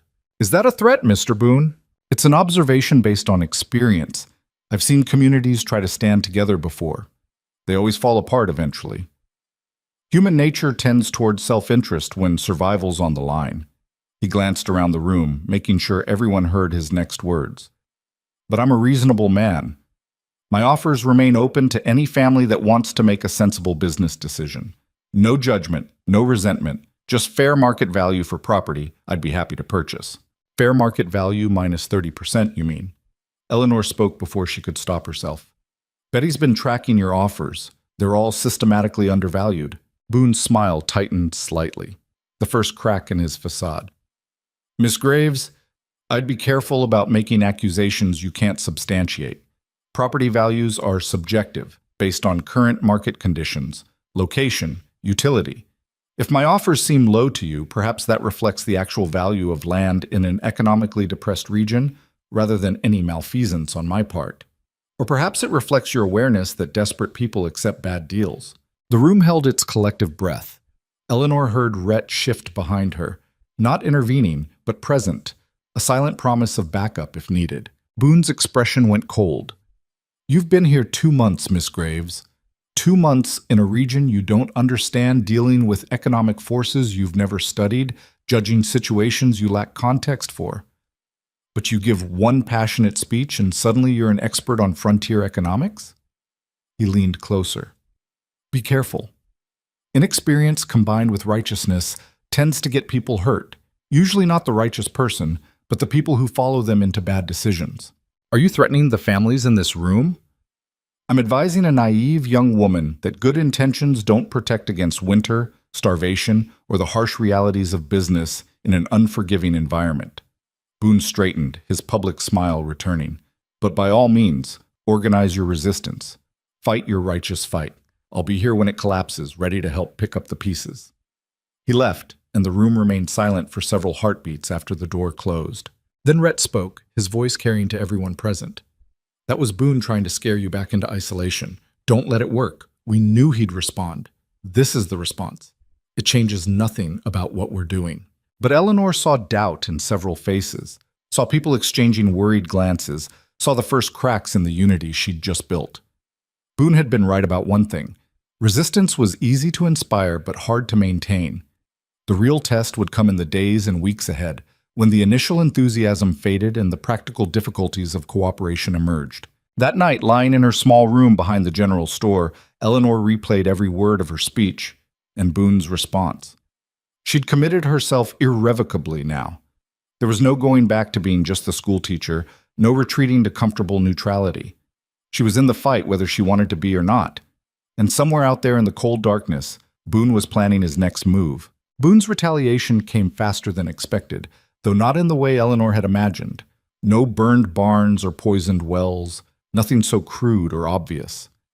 Instead, 2 days after the community meeting, the bank in Helena sent letters to 7 families announcing their mortgages had been sold to a new creditor who was calling the loans due immediately. Payment in full within 30 days or face foreclosure. The new creditor was a company Eleanor had never heard of, but Betty's investigation revealed it was a subsidiary of Boone's syndicate, legal, technically proper, and absolutely devastating. He bought their debt, Rhett explained that evening in his office, his voice tight with controlled fury, found out which families were most vulnerable, purchased their mortgages from the bank, and now he's using legal pressure instead of illegal sabotage. It's smarter than what he's done before, harder to fight. Can the families pay? Eleanor asked, though she already knew the answer. Not in 30 days. Maybe not in 30 months. Rhett pointed to names on his list. The Carvers, the Whitfields, the O'Briens, all of them are living payment to payment. They don't have reserves for this kind of demand. So they'll have to sell to Boone to avoid foreclosure, or lose everything through legal proceedings, which leaves them with even less. Rhett leaned back in his chair, exhaustion evident in every line of his face. It's elegant, really. He makes them choose between selling now for below market value or losing it all later for nothing. Most will choose to sell. Eleanor felt rage building in her chest. Not the hot, impulsive anger of confrontation, but cold calculation that demanded action. What if we pay the mortgages? With what money? I've got resources, but not enough to cover 7 mortgages plus my own operations. Margaret's already stretched thin coordinating the supply cooperative. The merchants can't afford. What if we don't pay them all? What if we choose the 3 or 4 families most likely to inspire others and focus everything there? Eleanor moved to the map on the wall. You said this was about showing people resistance is possible. If we can save even a handful of families from Boone's legal maneuvering, it proves he's not invincible. Rhett studied her silently, and Eleanor recognized the expression now, reassessment, recalculation, the look of someone forced to revise their assumptions. That could work, but we'd be abandoning the other families to foreclosure. We're already abandoning them. At least this way some people survive. Eleanor hated the words even as she spoke them, hated the brutal math of triage that frontier life demanded. Unless you have a better idea? I don't. Rhett stood up, moving to stand beside her at the map. All right, we picked 3 families, ones with children in your school, ones respected in the community, ones whose survival will matter symbolically. We pool resources to cover their mortgages, make a public show of it so everyone knows what we did and why. It won't save everyone, but it'll prove Boone can be beaten. And the families we don't save? We help them negotiate better terms with Boone, make sure they get actual fair value instead of his usual lowball offers. It's not winning, but it's damage control. Rhett's jaw tightened. I hate this. I hate choosing who gets saved. So do I. Eleanor's voice was barely above a whisper. But hating it doesn't make it less necessary. They spent the next hour identifying which families to prioritize. The Whitfields had 4 children, all in Eleanor's school, and Tom Whitfield was respected among the ranchers. The O'Briens were newer to the territory, but hardworking and well-liked. The Carver brothers were miners who had diversified into small ranching, and their success proved that non-traditional approaches could work. 3 families out of 7. 4 would be sacrificed to save the rest. Eleanor left Rhett's ranch feeling physically ill. She'd come to Montana seeking freedom from being treated as a commodity, and now she was part of a system that quantified human lives and futures in terms of strategic value. The irony burned like acid. The next morning before school, Eleanor visited each of the 4 families who wouldn't be saved. She explained the situation honestly, that resources were limited, that choices had been made, that she was sorry, but they would likely have to sell to avoid losing everything. The Martins took the news with grim acceptance. They'd been considering California anyway, they said. Boone's buyout would give them traveling money. The Hendersons reacted with fury, demanding to know why their family mattered less than others, why their dead cattle and ruined dreams weren't enough to warrant salvation. Eleanor had no good answer except brutal honesty. Limited resources meant impossible choices, and someone had to lose. The Parkers, an elderly couple who'd homesteaded 40 years earlier, just looked tired. They'd outlived 2 children and seen too many winters to fight anymore. Boone's money would let them retire to their daughter's house in Denver. Maybe that was enough. The last family, the Dawsons, had no children. Just a young couple trying to build something from nothing. They listened to Eleanor's explanation in silence, then asked a single question. Did we ever have a chance? Eleanor wanted to lie, to offer comfort or false hope. Instead, she said, I don't know. Maybe if we'd started organizing sooner, or if Boone hadn't bought your mortgage, or if winter hadn't come so hard. Maybe. But maybe doesn't help you now, and I'm sorry. They thanked her for her honesty and showed her to the door. A week later, they sold to Boone for $2,300 and disappeared toward Oregon. The 3 families Eleanor and Rhett had chosen to save responded with overwhelming gratitude when Margaret delivered the news. The community had pooled resources, Rhett contributing the largest share, but also merchants extending credit, other ranchers donating cash, even some of Eleanor's students bringing coins saved from odd jobs. It wasn't enough to pay the mortgages in full, but enough to negotiate extensions and restructured terms that bought time. Boone's response was immediate. He showed up at the school 2 days later, waiting outside until all the children had left. Miss Graves? A word? Eleanor locked the door carefully before turning to face him. Mr. Boone, I'm impressed, truly. Raising enough money to interfere with legitimate debt collection, that takes organizational skill. His smile was cold. Of course, you only saved 3 families out of 7. The other 4 are selling to me as we speak. So what exactly did you accomplish besides prolonging the inevitable and costing your supporters considerable money they can't afford to lose? We proved you're not invincible, that sometimes people fight back successfully. You proved that throwing money at problems works when you have money to throw. What happens next time I call a loan, or the time after that? How many mortgages can your little coalition pay before the funds run dry? Boone stepped closer, and Eleanor forced herself to hold her ground. You're playing a game you don't understand with stakes you can't afford. The smart thing would be to step aside and let economics take their natural course. The natural course involves you systematically destroying families who won't surrender. I'm offering them fair market value for property they can't maintain. That's not destruction. It's salvation with a price tag. Boone's expression hardened. But since you seem determined to interfere, let me be clear about something. The families you saved? They're going to resent you eventually, when the next crisis hits and you can't help them. When they realize being saved this time just means prolonged suffering instead of a clean exit, they'll blame you for giving them false hope. I've seen it before. Resistance always ends in bitterness and regret. Then I'll deal with that when it comes, just like I'm dealing with you now. Boone laughed, genuine amusement mixed with something darker. You really believe you're the hero of this story, don't you? The brave teacher standing up to the evil cattle baron. It's almost charming how naive you are.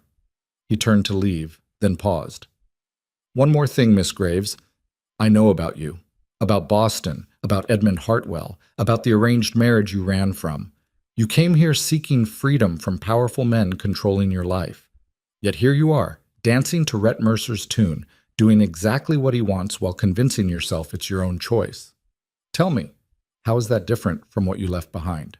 He walked away before Eleanor could respond, leaving her standing in the frozen street with his words echoing in her mind like poison. That night, Eleanor couldn't sleep. She lay in bed replaying Boone's accusation, trying to convince herself it wasn't true. She'd made her own choice to help the resistance.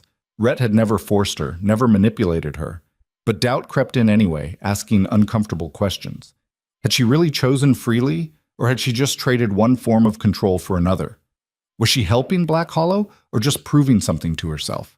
Around midnight, she gave up on sleep and walked to the schoolhouse, letting herself in with shaking hands. The building was dark and cold, and she didn't bother lighting a lamp. She just sat at her desk and stared at the darkness, trying to sort truth from manipulation in everything Boone had said. She was still sitting there when a knock at the door startled her upright. "It's open!" she called, too exhausted to be cautious. Rhett entered, somehow unsurprised to find her there. He'd brought a lantern, which he set on the desk before sitting on one of the student benches. Saw the light from... He paused, looking at the unlit space. Saw you walk this direction. Figured something was wrong. Boone came by earlier, after school. Eleanor's voice was flat. He said some things that got under my skin. He's good at that. What specifically? Eleanor hesitated, then decided she was too tired for anything except honesty. He said, "I'm just doing what you want while pretending it's my own choice. That I ran from one powerful man controlling my life only to end up controlled by another." Rhett was quiet for a long moment. "Is that what you think?" "I don't know. I thought I was choosing freely. But what if I'm just rationalizing? What if you've been manipulating me the same way Edmund tried to, just with different tactics?" She looked at him directly. "Tell me the truth. Have you been using me? Playing on my need to prove something, to feel powerful, to matter?" "Yes." The blunt admission shocked her silent. "I've been using your credibility and influence to build community support I couldn't get on my own," Rhett continued, his voice steady. "I've been leveraging your relationship with the children to pressure their parents. I've been positioning you as a symbol because symbols are powerful tools. So yes, Miss Graves, I've absolutely been using you." Eleanor felt something break inside her chest. "Why tell me that?" "Because you asked for truth, and you deserve it. But you're asking the wrong question." Rhett leaned forward, his expression intense. "The question isn't whether I'm using you. The question is whether you're getting what you want from the arrangement. Are you? Have the past weeks made you feel powerful and relevant and necessary? Have you been doing work that matters? Have you found the purpose you came here seeking?" "That's not..." "It's exactly the point. Using someone isn't inherently wrong if both parties benefit and both understand the terms. I've been transparent about what I need from you. Community leadership, moral authority, someone families trust. You've been transparent about what you need. Purpose, influence, proof that you matter beyond just teaching. We're both using each other. The difference between this and what Edmund Hartwell tried to do is that you can walk away whenever you want, and I have no power to stop you." Eleanor stared at him, trying to process the cold logic of his argument against the emotional betrayal she felt. "So this is just a transaction? You get a figurehead? I get to feel important? Is that all it's been for you?" Rhett's voice softened slightly. Because from where I'm sitting, you've done more than just play a role I assigned. You've made choices I didn't anticipate, pushed strategies I wouldn't have considered, changed the whole dynamic of how this resistance works. If I was trying to control you, I did a terrible job. You're saying I have agency. I'm saying we're partners who benefit from each other's strengths. That's not manipulation, it's cooperation. Boone wants you to doubt that because doubt makes you weak and indecisive. Don't give him that power. Rhett stood up. You want to know the real difference between me and Edmund Hartwell? He saw you as property to own. I see you as someone dangerous and competent who I'm grateful chose to fight beside me instead of against me. If that feels like being controlled, then you've got a problem I can't solve. He left, taking the lantern, leaving Eleanor alone in darkness that felt less oppressive than before. She sat there for another hour, thinking about agency and manipulation and the complicated space between being used and being useful. Boone had been trying to poison her confidence, to make her withdraw from the fight by questioning her own motivations. Rhett had countered by forcing her to acknowledge that complicated relationships didn't negate authentic choice. By the time Eleanor returned to the general store, she'd reached a conclusion. She was being used, and she didn't care. As long as the work mattered and the results helped people, the purity of her motivations was irrelevant. Maybe that made her pragmatic rather than heroic. Maybe that meant she'd learned something about survival that her Boston finishing school never taught. Either way, she wasn't stopping. December arrived with vicious cold and the second major storm of the season. This one lasted 5 days, burying Black Hollow under drifts that reached the roofs of smaller buildings. The school closed, no point risking children's lives for lessons, and the entire town hunkered down to wait it out. Eleanor spent those 5 days helping Betty maintain the general store, which became a gathering place for families who needed supplies or just human contact. She learned more about the community during that storm than in all her previous weeks combined, which families were generous and which were selfish, which people helped without being asked, and which had to be shamed into basic decency, which children were hungry, and which parents were hiding desperation behind pride. On the third day, the Henderson family appeared looking defeated. Their foreclosure had gone through. They'd lost everything except what they could carry. Boone had offered them $800 for property worth 3 times that. They'd taken it because the alternative was starving before spring. We're leaving tomorrow if the road's clear, Mr. Henderson told Eleanor quietly while his wife and children slept in the store's back room. Going to Sarah's sister in Missouri. Start over. Again. His voice broke slightly. This was supposed to be it, you know, our place, our future. And now it's just another place we failed. Eleanor had no comfort to offer except honesty. You didn't fail. You were beaten by someone with more resources and fewer scruples. That's not the same thing. Feels the same from inside it. Henderson looked at her with hollow eyes. You meant well, Miss Graves. The resistance, the community organizing, all of it meant well. But Boone was right about one thing. Economics is stronger than good intentions. Maybe you'll prove me wrong. I hope you do, but I wouldn't bet on it. They left the next morning when the storm briefly cleared. Eleanor watched their wagon disappear into white distance, carrying everything they owned toward an uncertain future in Missouri. Another family gone, another small defeat in the larger war. That night, Margaret called an emergency meeting of the Resistance's core leadership, Rhett, Eleanor, Betty, Tom Whitfield, and a few other key ranchers. They met in the church basement, speaking quietly even though no one was around to overhear. We need to talk about sustainability, Margaret began without preamble. We've been operating on crisis response, putting out fires as Boone starts them. That's not a long-term strategy. We need to shift to something proactive. Like what? Tom Whitfield asked. We can barely keep up with defending against his moves, let alone go on offense. We need income, Rhett said bluntly. The resistance costs money, paying off mortgages, buying supplies, subsidizing families who can't afford to hold on. Right now we're funding everything through donations and my ranch's profits. That's not sustainable. We need a revenue stream independent of individual contributions. You want to tax the resistance? Betty sounded skeptical. That's going to kill enthusiasm fast. Not tax. Invest. Rhett pulled out papers covered in calculations. What if we pool resources to create a cooperative that generates actual income? Buys and sells cattle collectively, negotiates better prices through volume, Shares profits among members while also funding resistance operations? The room fell silent as everyone processed the proposal. Eleanor spoke first. You're talking about creating a competing syndicate, fighting Boone's consolidation with our own consolidation. I'm talking about giving people economic incentive to resist beyond just keeping what they have.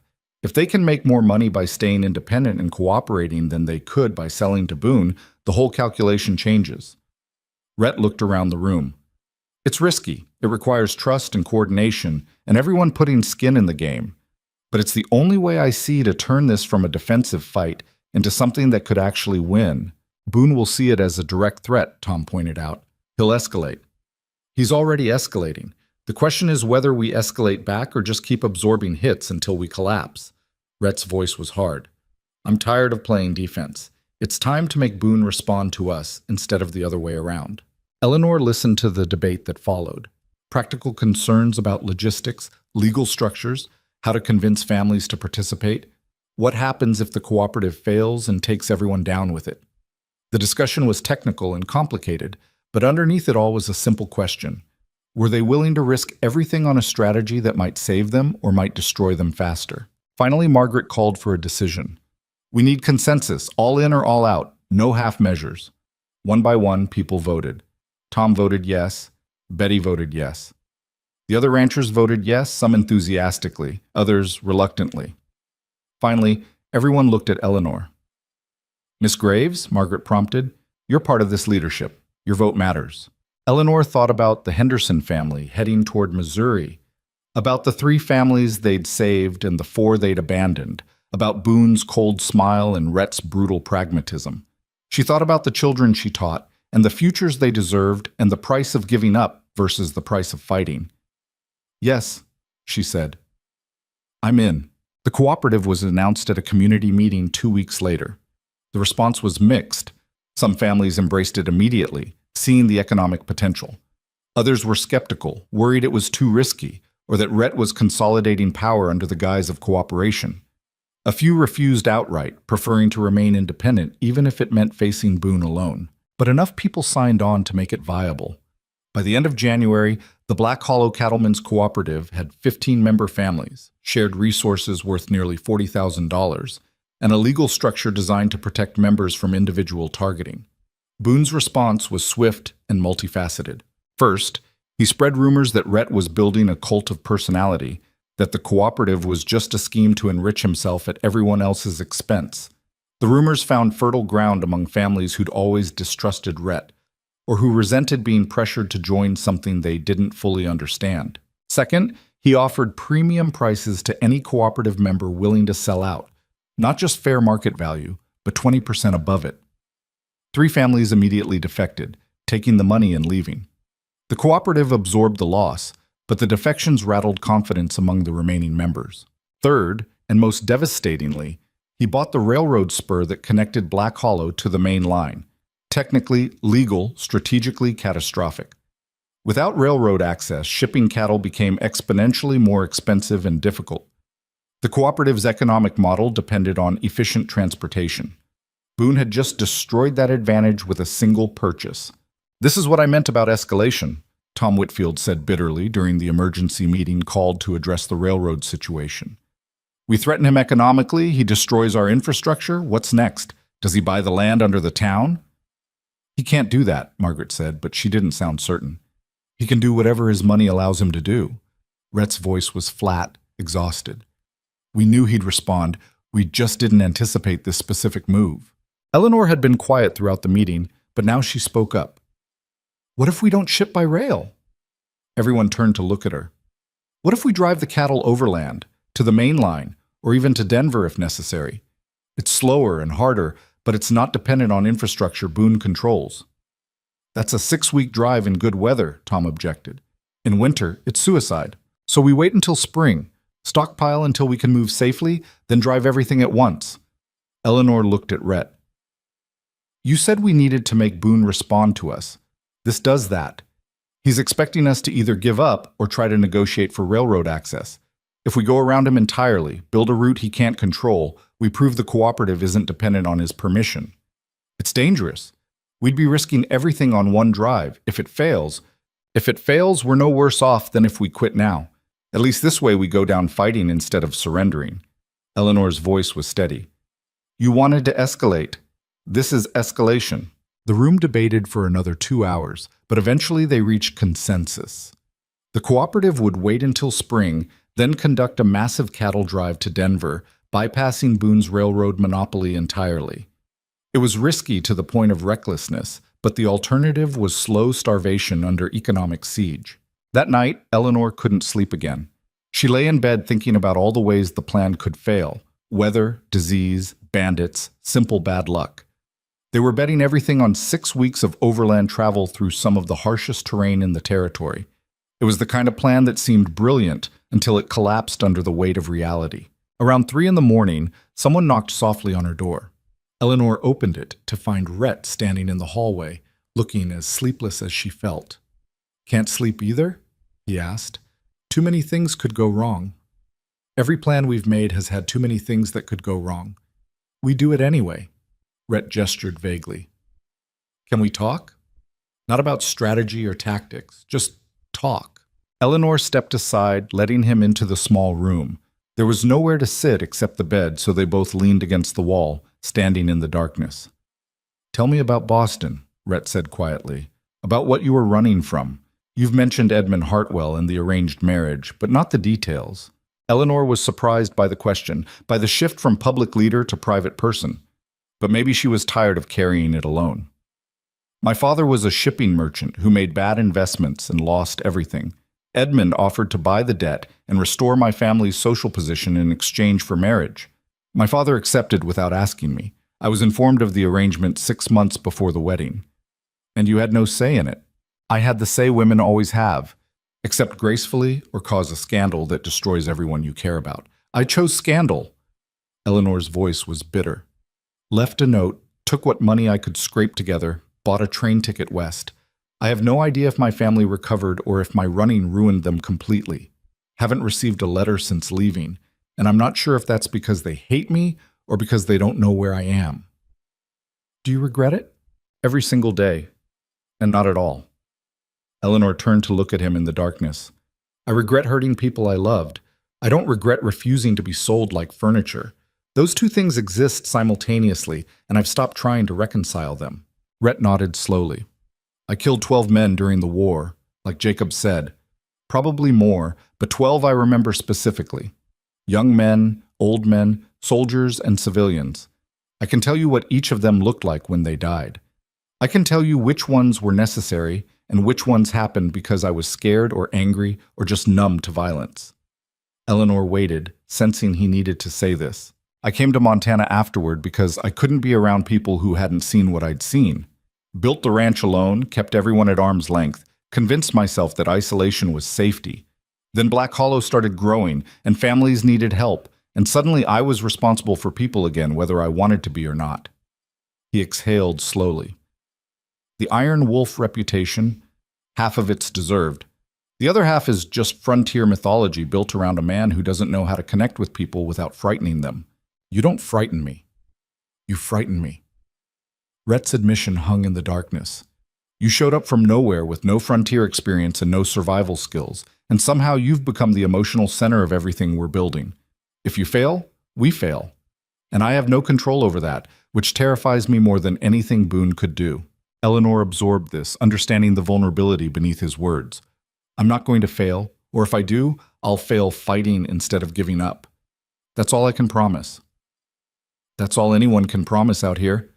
Fight until you can't, then figure out what comes next. Rhett pushed off from the wall. I should let you sleep. We've got a long few months ahead before spring. Rhett? Eleanor stopped him at the door. Thank you for being honest about using me and for trusting me with the parts you don't show anyone else. Thank you for not leaving when things got hard. A lot of people would have. He opened the door. Good night, Miss Graves.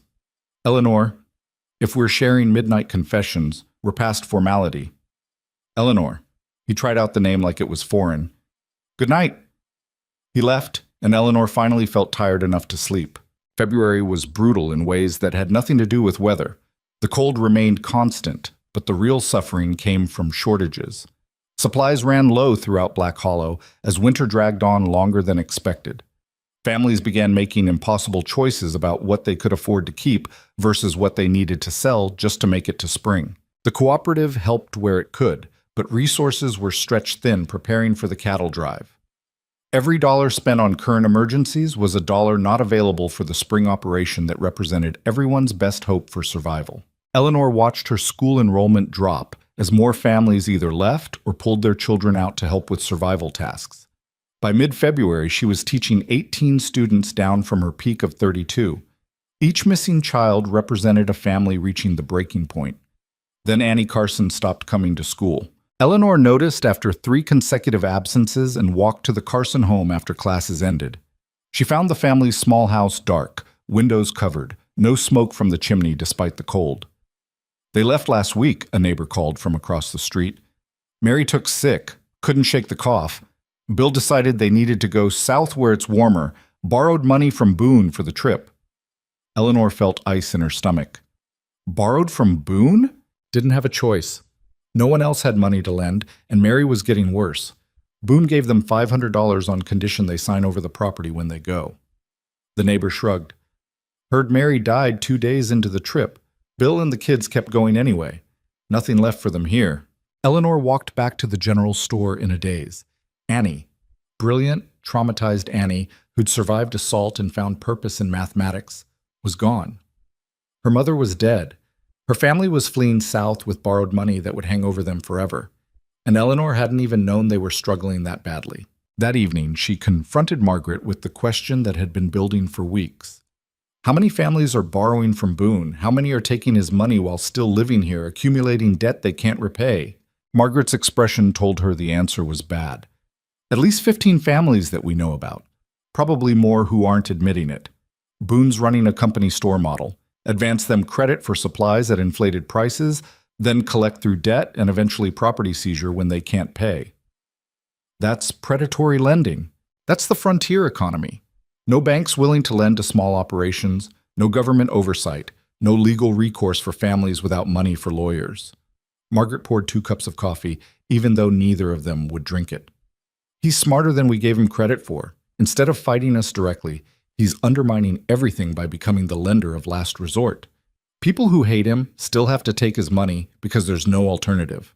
What if we became the alternative?" Eleanor's mind was racing. What if the cooperative starts a lending pool? Small amounts for emergencies, reasonable interest, structured to help rather than trap. With what capital? We're barely funding the cattle drive.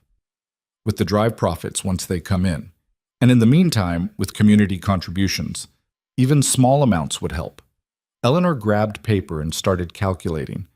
If 20 families each contributed $10, that's $200, barely enough for one emergency. But it's a start, and it shows people there's an alternative to Boone's debt trap. Once the drive succeeds and we have real capital, we can expand it. Margaret studied the numbers, then nodded slowly. It might work. Emphasis on might. We'd need to launch it before Boone figures out what we're doing and undercuts us. They presented the idea at the next cooperative meeting. The response was enthusiastic enough that by early March, the Black Hollow Community Fund had been established with $340 in seed capital and a commitment to expand once the cattle drive returned profits. It wasn't enough to save everyone, but it was enough to help a few families avoid Boone's debt trap. And sometimes, Eleanor was learning, a few families was all you could save. March brought the first hints of spring. Temperatures climbing above freezing during the day, snow starting to melt, ice breaking up on Black Creek. The cooperative began preparing seriously for the cattle drive, gathering animals from member ranches, hiring experienced drovers, planning routes and resupply points. Rhett would lead the drive personally, along with Tom Whitfield and 8 other experienced men. Eleanor had expected to feel relief that she wouldn't be going. The physical danger of a 6-week drive through wilderness was beyond her skills or tolerance. Instead, she felt a strange sense of abandonment, as if the real fight was moving away from Black Hollow and leaving her behind. "You're holding the town together while we're gone," Rhett told her during one of their planning sessions. "That's not a lesser role. If Black Hollow falls apart in our absence, the drive's success won't matter." "I know. It just feels like watching the story happen instead of being in it." "You're in the story. Just a different chapter. Rhett looked at her seriously. Boone's going to move against the town while we're gone. Count on it. He'll use our absence to pressure families, spread fear, maybe worse. You'll need to hold the line without me as backup. I held the line before you appointed yourself my guardian. True, but that was before you had a target painted on your back. He pulled out a rifle from the office closet, checked it was unloaded, then handed it to Eleanor. Do you know how to use this? I know the basic theory. Theory doesn't help when someone's threatening you. Come on, let's go behind the barn. He spent the next hour teaching Eleanor to load, aim, and fire the rifle. She was terrible at first, flinching at the kick, missing targets by yards, dropping the ammunition. But Rhett was patient in ways she hadn't expected, correcting her grip and stance without judgment, acknowledging small improvements without false praise. By the end of the lesson, Eleanor could hit a target at 30 feet about half the time. Not impressive by Frontier standards, but better than nothing. It's not about being a sharpshooter, Rhett explained. It's about showing you're willing to fight back. Most men will back down when faced with an armed woman, even if they suspect she can't shoot straight. The ones who don't back down, those are the ones where you actually pull the trigger. Have you ever killed someone who didn't back down? Yes. No hesitation, no justification, just acknowledgement of fact. Eleanor absorbed this, adding it to her growing understanding of who Rhett Mercer actually was beneath the Iron Wolf reputation. If Boone comes after me directly while you're gone, he won't. Too public, too risky. But his men might. Or they might go after the families you've saved, the ones who symbolize resistance. That's where you need to be vigilant. Rhett handed her a box of ammunition. Keep this with you. Practice when you can. And if someone threatens you or the people you're protecting, don't hesitate. Hesitation gets you killed. The cattle drive departed on March 23rd under clear skies that felt like false promises. Eleanor stood with most of Black Hollow watching 200 head of cattle move out under the control of 10 men on horseback.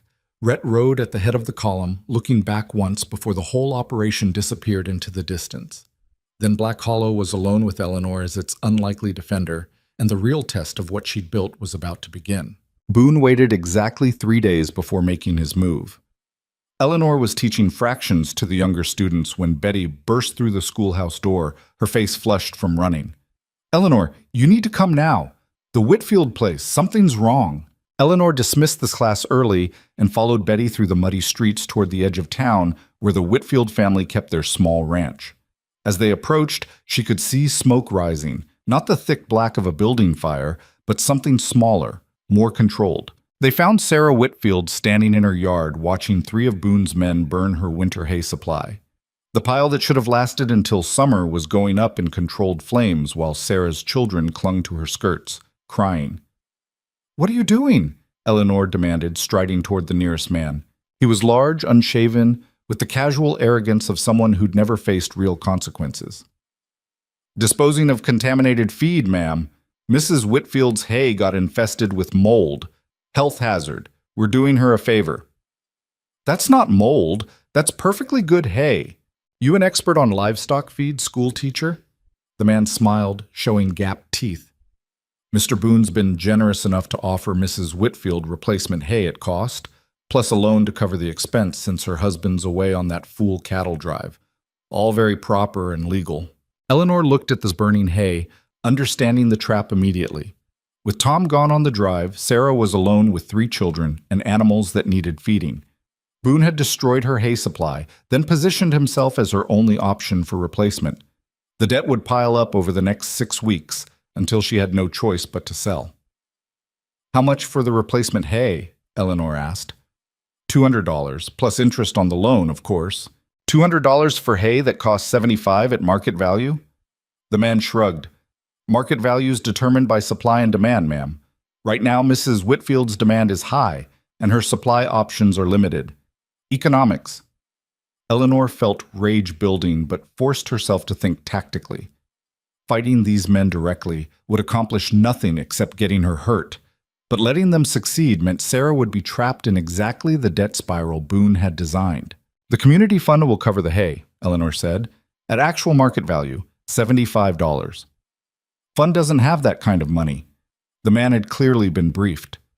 Heard you got maybe $300 total, and you've already spent half on the Peterson family's medicine. You spread yourself too thin, school teacher. Can't save everyone. He was right, and he knew it. The community fund had $160 left. If Eleanor spent $75 on Sarah, she'd have $85 remaining for every other emergency that might arise over the next 6 weeks. It wasn't enough. But accepting Boone's terms meant sacrificing Sarah to send a message that resistance was futile. $75, Eleanor repeated. We'll have it by tomorrow. The man studied her, trying to decide if she was bluffing. Finally, he shrugged. Your funeral.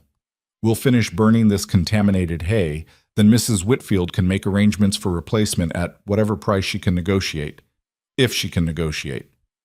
They finished their work with deliberate slowness, making sure the entire pile was destroyed before riding away. Eleanor stood with Sarah watching the smoke rise, feeling the weight of the choice she'd just made. I can't pay you back, Sarah said quietly. Not until Tom returns with the drive profits, and that's weeks away. Maybe longer. We're not asking you to pay it back immediately. That's why the fund exists. Eleanor tried to sound more confident than she felt. We'll find hay at fair market price. Someone in the valley will sell to us. But over the next 2 days, Eleanor discovered that every hay supplier within reasonable distance had either sold out to Boone or refused to sell to cooperative members at any price. Boone had systematically bought or intimidated every potential source, creating an artificial scarcity that forced Sarah back to him as her only option. Eleanor finally found a rancher 30 miles north willing to sell, but transportation costs brought the total to $95, more than the fund could afford after other commitments. She spent a sleepless night calculating and recalculating, trying to find money that didn't exist. Margaret found her the next morning slumped over the desk in the schoolhouse, exhausted and defeated. You can't save her. Not this time. If I don't save her, Boone wins. Every family watching will see that resistance just means prolonged suffering before inevitable surrender. And if you bankrupt the fund trying to save one family, what happens when the next emergency hits? When someone's child needs medicine, or someone's roof collapses, or someone gets injured? Margaret's voice was gentle but firm. You're doing exactly what Boone wants, overextending to save a symbolic case while destroying your ability to help anyone else. Eleanor knew Margaret was right. Knew it with cold, brutal certainty. But accepting it felt like betraying everything she'd built, every promise she'd made. So what do? Tell Sarah she's on her own. You tell her the truth, that you don't have the resources to help her right now, but you'll help her negotiate the best possible terms with Boone. Make sure his loan structure is fair, make sure she understands the repayment schedule, make sure she's not walking into a trap worse than the one she's already in. That's not helping. That's just managing her surrender. That's keeping her alive until Tom gets back with drive profits. Sometimes survival is the only victory available. Margaret put a hand on Eleanor's shoulder. You can't save everyone. You taught me that yourself when we chose 3 families over 7 for the mortgage crisis. Why is this different? Because I'm here.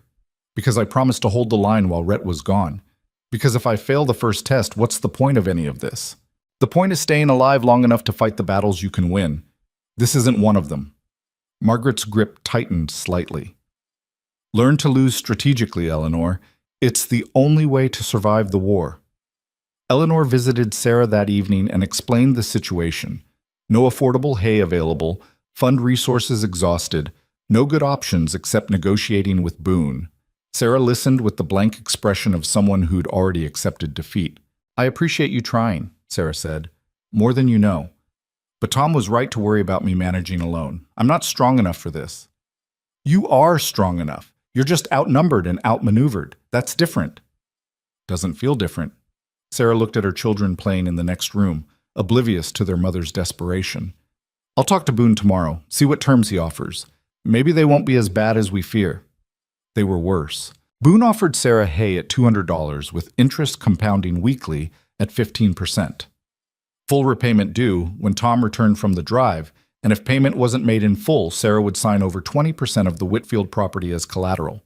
The contract was legal, thoroughly documented, and absolutely designed to end in foreclosure. Sarah signed because the alternative was watching her animals starve. Eleanor heard about it from Betty, who heard from the banker who'd witnessed the signing. By the time Eleanor tracked down Sarah to try offering some kind of comfort or support, 3 other families had already approached Boone about similar arrangements. The Whitfield capitulation had broken something in the community's resolve. "We're losing," Eleanor told Margaret that night. "One family at a time, we're losing. Then we need to win something, soon, something visible enough to prove resistance still matters." But opportunities for visible victories were scarce. Boone had learned from earlier confrontations and was now operating through perfectly legal channels that offered no obvious targets for resistance. He wasn't burning barns or poisoning wells. He was using debt, contracts, and market manipulation. You couldn't fight that with community organizing or passionate speeches. Then 2 weeks into Rhett's absence, Eleanor received an unexpected visitor. She was closing the schoolhouse for the day when a woman in her 40s approached, well-dressed by Frontier standards but showing signs of hard travel. "Miss Graves? My name is Catherine Holmes. I'm a reporter for the Denver Post. I'd like to talk with you about what's happening in Black Hollow." Eleanor's first instinct was suspicion. "How did you hear about Black Hollow?" "Railroad workers talk. They mentioned a town fighting a syndicate takeover led by a school teacher and a rancher called the Iron Wolf. That's the kind of story readers care about, little people standing up to big money." Catherine pulled out a notepad. "I'd like to tell that story, if you're willing." Eleanor's mind raced through implications. A newspaper story could bring attention to Boone's tactics, could shine light on behavior that worked best in darkness. But it could also backfire, make Black Hollow look foolish or naive, give Boone ammunition for lawsuits or worse, retaliation. "I need to think about this and talk with others before deciding. Of course, I'm staying at the boarding house for 3 days. If you decide you want to talk, find me there." Catherine smiled slightly. "For what it's worth, Miss Graves, I didn't come here expecting heroes. I came expecting real people trying to survive against bad odds. That's the story I want to tell, the true one, whatever that looks like." That evening, Eleanor convened an emergency meeting of everyone still in town with leadership responsibility.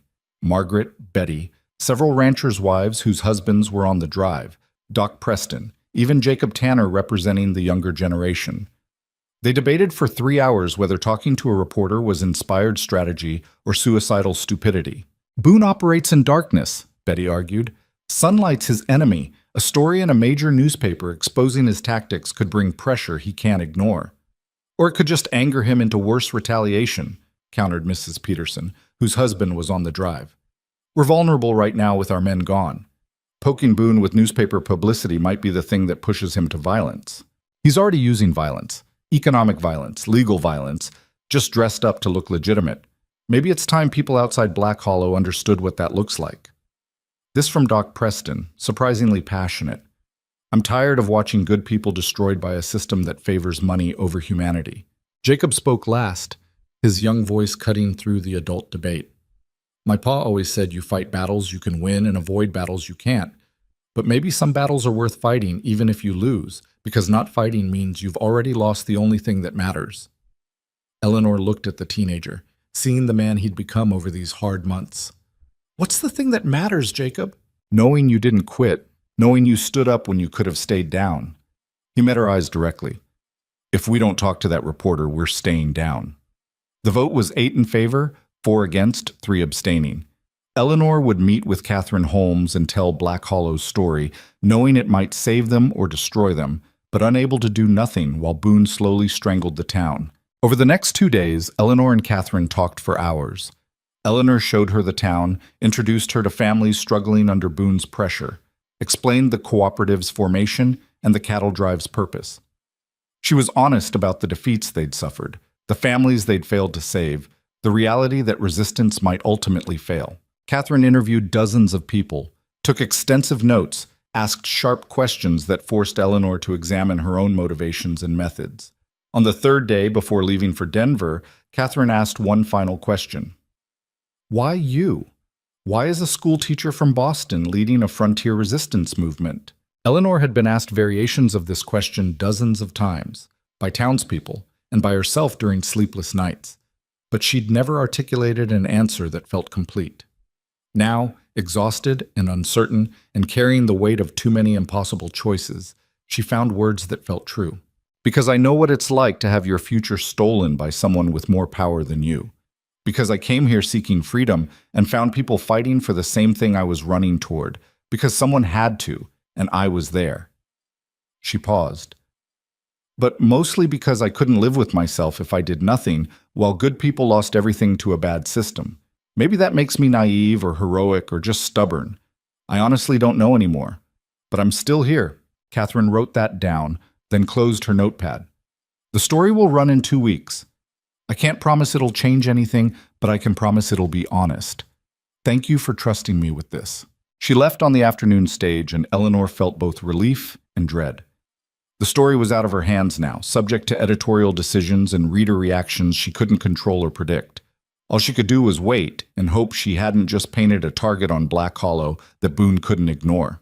The next crisis came 4 days later, when Eleanor noticed several students arriving at school with bruises and what looked like deliberately inflicted injuries. When she gently questioned them, they refused to talk. Their parents had warned them to stay quiet. It took Eleanor 3 days of careful investigation to piece together what was happening. Boone had hired several men, ostensibly as ranch security, actually as enforcers, who were accidentally causing injuries to children whose families were cooperative members. Nothing that could be definitively proven as intentional, but enough to send a message. Resistance has consequences and will hurt what you love most. Eleanor was discussing this with Margaret and Betty, trying to figure out how to respond, when Sheriff Patterson finally showed up looking uncomfortable and ashamed. "Miss Graves, I need you to know I don't like this. But I've got orders from the mayor, who's got pressure from Boone's lawyers. You're to stop using the school for political organizing. No more meetings, no more cooperative business conducted on school property. It's meant for education only." Eleanor felt cold rage settle in her chest. "The school's never been used for politics. I teach children arithmetic and reading. And you give speeches about resistance. And families gather here to discuss cooperative business. And you use your position as teacher to influence parents' economic decisions." Patterson wouldn't meet her eyes. "Boone's lawyers have documented everything. They're threatening to sue the school board for misuse of public resources. The board doesn't have money for lawyers, so they caved. I'm sorry. Who decides what counts as political organizing versus legitimate community gathering? The mayor, which means Boone, since he just bought the mayor's mortgage at below market rates." Patterson's shame was palpable. "I'm not enforcing this because I want to. I'm enforcing it because I've got a badge and a salary and no actual power against someone with Boone's resources. If I quit and protest, he'll just appoint someone worse." After Patterson left, Eleanor sat at her desk staring at nothing while Margaret and Betty tried to strategize around the new restrictions. But Eleanor was thinking about something else, about the rifle Rhett had given her, about the shooting lessons, about his warning that hesitation gets you killed. "I'm done being cautious," Eleanor said suddenly, "done managing defeats and choosing who to abandon and playing by rules that only apply to us while Boone does whatever he wants." "Eleanor, don't do anything rash. I'm going to talk to Boone directly. No lawyers, no intermediaries, just him and me, one conversation about what happens next." Eleanor stood up, her decision made. "He thinks I'm naive or easily frightened. I'm going to show him he's wrong about both. That's suicide. He'll destroy you. He's already destroying me, and everyone else here. At least this way I control the terms of engagement." Eleanor grabbed her coat. "Tell people where I went. If I don't come back, someone needs to know why." She walked to Boone's office. He'd rented space above the saloon, deliberately choosing the most visible location in town. His secretary tried to stop her, but Eleanor pushed past and entered without permission. Boone looked up from his desk, surprise flickering across his face before his practiced smile appeared. "Miss Graves, I wasn't expecting—" "You're going to leave the children alone." Eleanor's voice was hard, controlled. "Whatever else you do, whatever pressure you apply, the children are off limits. No more accidents that leave them bruised. No more targeting them to hurt their parents." "I have no idea what you're talking about. If children have been injured, that's unfortunate, but hardly my responsibility." "It's absolutely your responsibility. You hired the men who are hurting them. You gave the orders, whether explicit or implicit, and it stops now." Boone leaned back in his chair, his smile widening. "Or what? You'll report me to Sheriff Patterson, who has no jurisdiction over accidents? You'll write angry letters to newspapers that have no power to change anything? You'll give another inspiring speech about resistance while I systematically destroy everything you're trying to protect?" Eleanor reached into her coat and pulled out the rifle, not aiming it at Boone but laying it deliberately on his desk between them. His eyes widened slightly, genuine surprise at last. Or I'll make it clear that hurting children means consequences you haven't faced yet. Not legal consequences, not economic consequences, personal ones. Eleanor kept her voice level. I came to Montana fleeing a cage. I'm not going back into one because you've decided to play tyrant with other people's lives. So here's the new arrangement. You can pressure adults all you want. You can buy mortgages, manipulate markets, use every legal trick available. But the children are untouchable. Touch them again, and you'll discover that naive Boston school teachers can learn frontier justice faster than you'd expect. Boone stared at the rifle, then at Eleanor, recalculating everything he'd assumed about her. Are you threatening to kill me, Miss Graves? I'm establishing boundaries. How you respond determines whether those boundaries need enforcement. Eleanor picked up the rifle. I'm not the hero of this story, Mr. Boone. I'm just someone who's decided that certain lines can't be crossed without consequences. Consider yourself warned.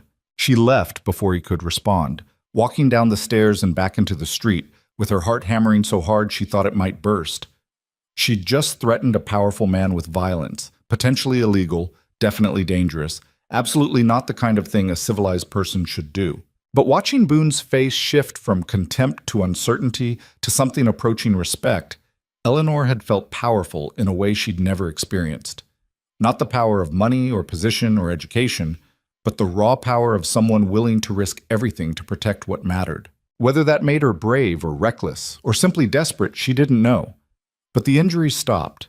Over the next week, no more children arrived at school with suspicious bruises. Boone's enforcers stayed away from families with kids. He'd apparently decided that whatever advantage he gained from targeting children wasn't worth the risk of provoking Eleanor past her breaking point. News of the confrontation spread through Black Hollow within hours. Eleanor expected judgment, criticism, maybe fear. Instead, she found something else, a kind of grim satisfaction from people who'd been pushed too far for too long and were grateful someone had finally pushed back. About time someone talked to Boone in language he understands, Tom Whitfield's brother said approvingly. Sometimes you can't be polite with people who've forgotten how to respect anything except force. But the confrontation had consequences Eleanor hadn't anticipated.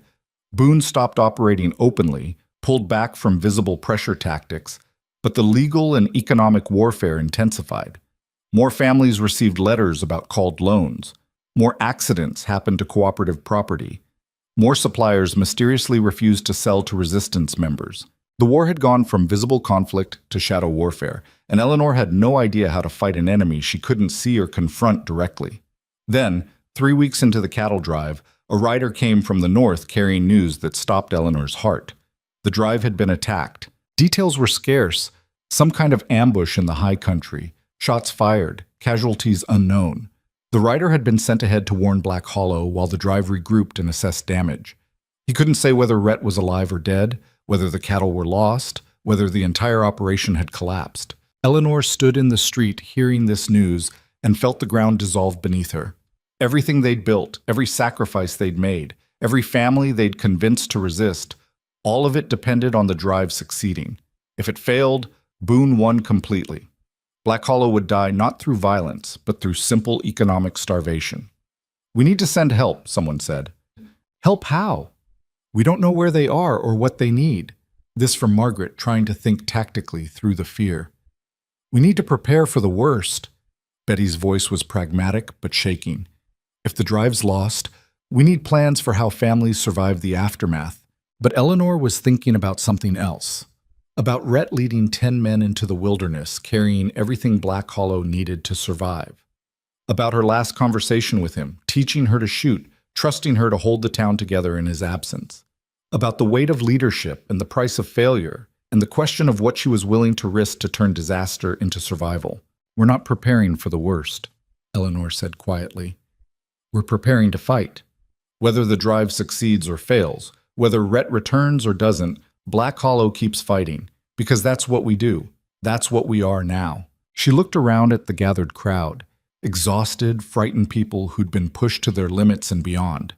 People who'd lost homes and futures and everything except the stubborn refusal to quit that Eleanor had somehow instilled in them through months of desperate resistance.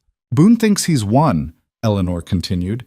He thinks one ambush, one disaster, one moment of bad luck will break us completely. But he's wrong. We've survived everything he's thrown at us. We'll survive this too.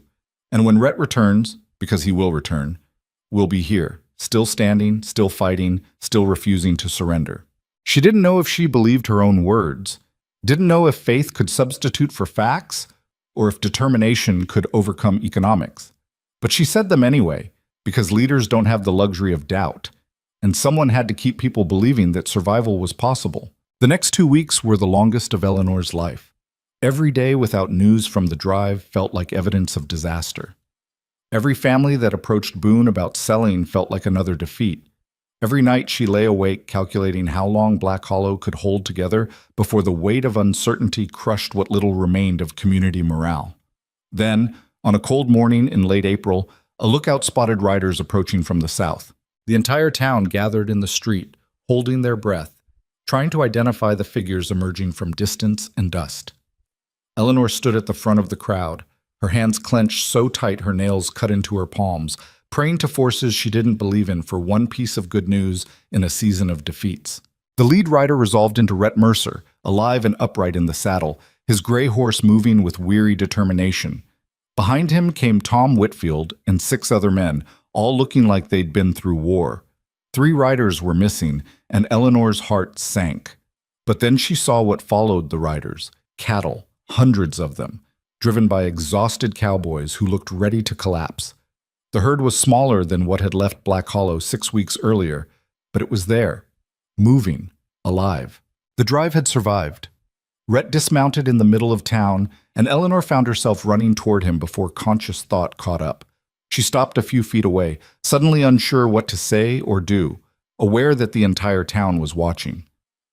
"You made it," she said, voice breaking. "We made it." Rhett looked at her with exhaustion and something else she couldn't quite name. "How's Black Hollow?" "Still here. Barely, but still here." "Then we both won."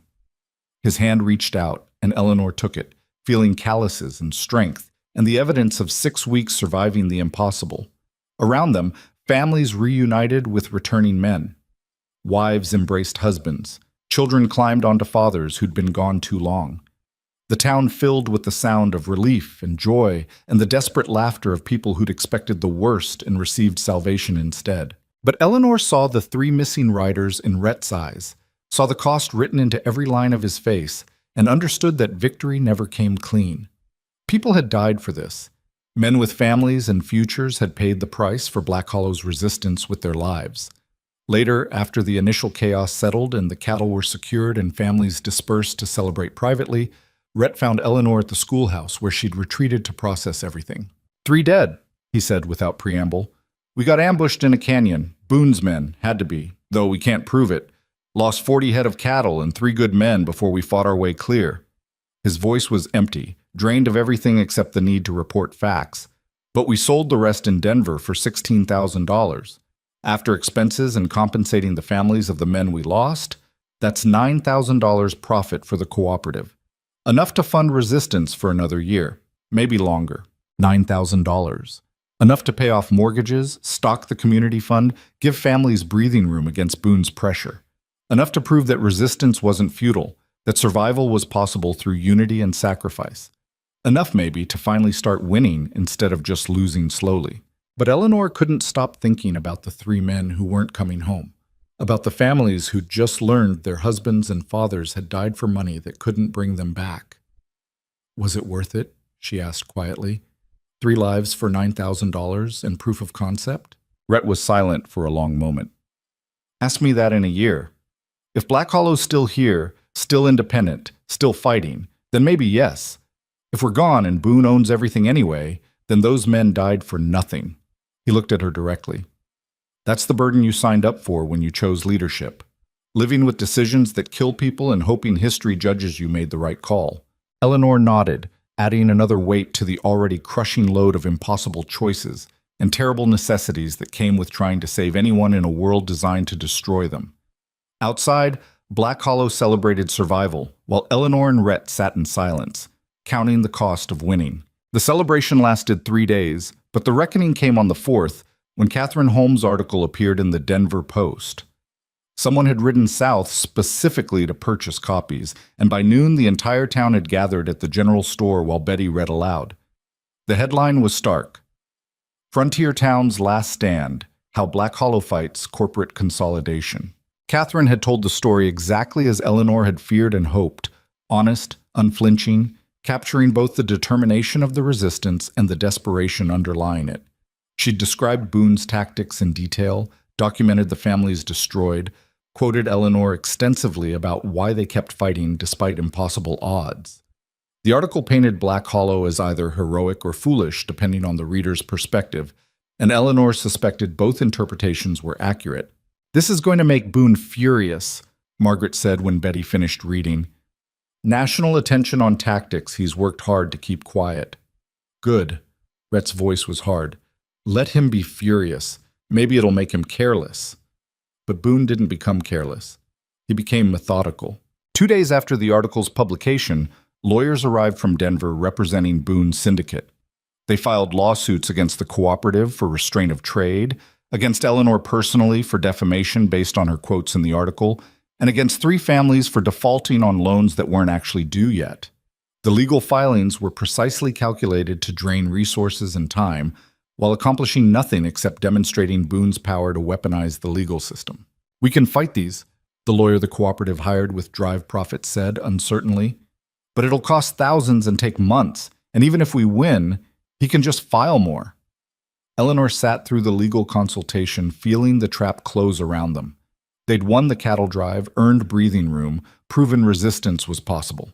And Boone had responded by shifting to a battlefield where money and patience mattered more than courage or determination. That night, she found Rhett at his ranch reviewing the cooperative's finances. The numbers were brutal: legal fees, loan payments, operational costs. The $9,000 that had seemed like salvation was bleeding away faster than anyone had anticipated. "We need to end this," Eleanor said without preamble. "Not surrender, but actually end it. Force a resolution before we're drained dry by legal warfare." "I'm listening." "We go public, bigger than Catherine's article. We invite every newspaper west of the Mississippi to come see what's happening here. We make Black Hollow a national story about frontier consolidation and corporate power, and the families trying to survive both. We make it so Boone can't operate in shadows anymore because there's too much light." Rhett studied her silently. "That's dangerous. If it backfires, we've invited the whole country to watch us lose. And if it works, we've made Black Hollow a symbol that matters more than just this valley. Boone's syndicate has operations across Montana, Wyoming, Colorado. If we expose how they work here, communities everywhere start asking questions about their own situations." Eleanor leaned forward. "You said we needed to make Boone respond to us instead of the other way around. This does that. This makes him defend his methods on a national stage instead of just crushing one stubborn town. It also means we can't fail quietly. Every newspaper will document our collapse if we lose." "We're already losing quietly. At least this way we lose while setting a fire that spreads beyond us." Eleanor's voice was steady, despite the fear underneath. "I didn't come to Montana seeking comfort. I came seeking freedom. Maybe ensuring others can fight for freedom too is worth risking everything." Rhett was quiet for a long moment, and Eleanor watched calculations move behind his eyes. Tactical, strategic, but also something more personal. Finally, he nodded. "All right, we make Black Hollow national news, but we do it carefully, with preparation and strategy. No impulsive gestures that give Boone ammunition." He stood up. "I'll contact newspapers. You organize the community presentation. Make sure when reporters arrive, they see a functional cooperative, not desperate people barely holding on. We show strength, not vulnerability." Over the next 2 weeks, they worked with intensity born of desperation. Margaret coordinated the cooperative's operations to showcase efficiency. Betty organized the merchants to demonstrate community cooperation. Eleanor increased school activities to highlight education and future-oriented thinking.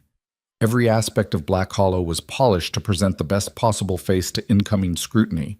The reporters started arriving in mid-May, journalists from Chicago, San Francisco, St. Louis, even one from New York.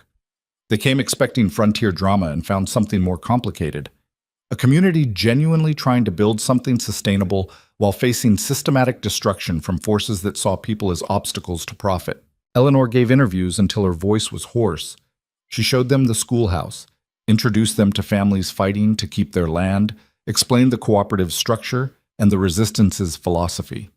She was honest about defeats and uncertain about victory, but clear that surrender wasn't an option regardless of outcome. One reporter, an older man from the Chicago Tribune, asked the question that cut to the heart of everything. Miss Graves, even if you win here, what's to stop the next boon in the next town? What's to stop this story from repeating across the frontier until all the independent operations are gone? Eleanor had thought about this during sleepless nights, had wrestled with the reality that Black Hollow's fight was just one battle in a war that would continue long after she was gone. But she'd also come to understand something about resistance that her Boston upbringing never taught. Nothing stops it from repeating, she said honestly. But every community that fights back, that refuses to surrender quietly, that documents what's happening and shares strategies for resistance, each one makes the next fight slightly easier. We're not trying to save the frontier as it was. We're trying to prove that communities can defend themselves against consolidation without either total surrender or total destruction. Maybe that's enough. Maybe that's all anyone can do, fight well enough that the next group has a better chance.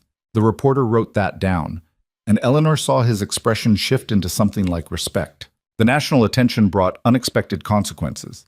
Several smaller syndicates trying similar consolidation in other territories suddenly found themselves facing awkward questions about their methods. Politicians in Denver and Washington started discussing legislation about predatory lending and corporate land acquisition. Boone's syndicate faced scrutiny from investors concerned about reputational damage.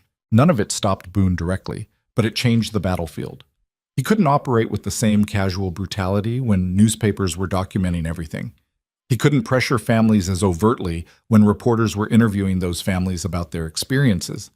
The light Eleanor had sought was burning hot enough to constrain even someone with Boone's resources. But Boone still had one major advantage: patience. He could afford to wait, to let media attention fade, to slowly rebuild his pressure campaign once the reporters left and Black Hollow returned to obscurity. Eleanor understood this, understood that temporary victory meant nothing if they couldn't sustain resistance over years rather than months. The solution came from an unexpected source. Jacob Tanner appeared at the schoolhouse one afternoon with a proposal he'd clearly spent weeks developing. Miss Graves, what if we turned the cooperative into something permanent? Not just cattle operations, but a whole economic model, shared resources, collective bargaining, mutual support. Make it so successful that other communities want to copy it. Eleanor looked at the 17-year-old who'd once been her most difficult student and saw someone who'd grown into leadership through necessity and observation. That's essentially what we're already doing. But we're doing it as resistance. I'm talking about doing it as a business model that works whether Boone's pressuring us or not. Jacob pulled out papers covered in calculations and diagrams. The Denver papers are talking about agricultural cooperatives in Europe, communities organizing for efficiency and market power.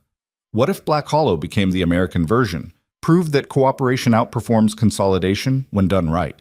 The idea was ambitious to the point of absurdity, but Eleanor had learned that the line between absurdity and innovation was often just a matter of execution.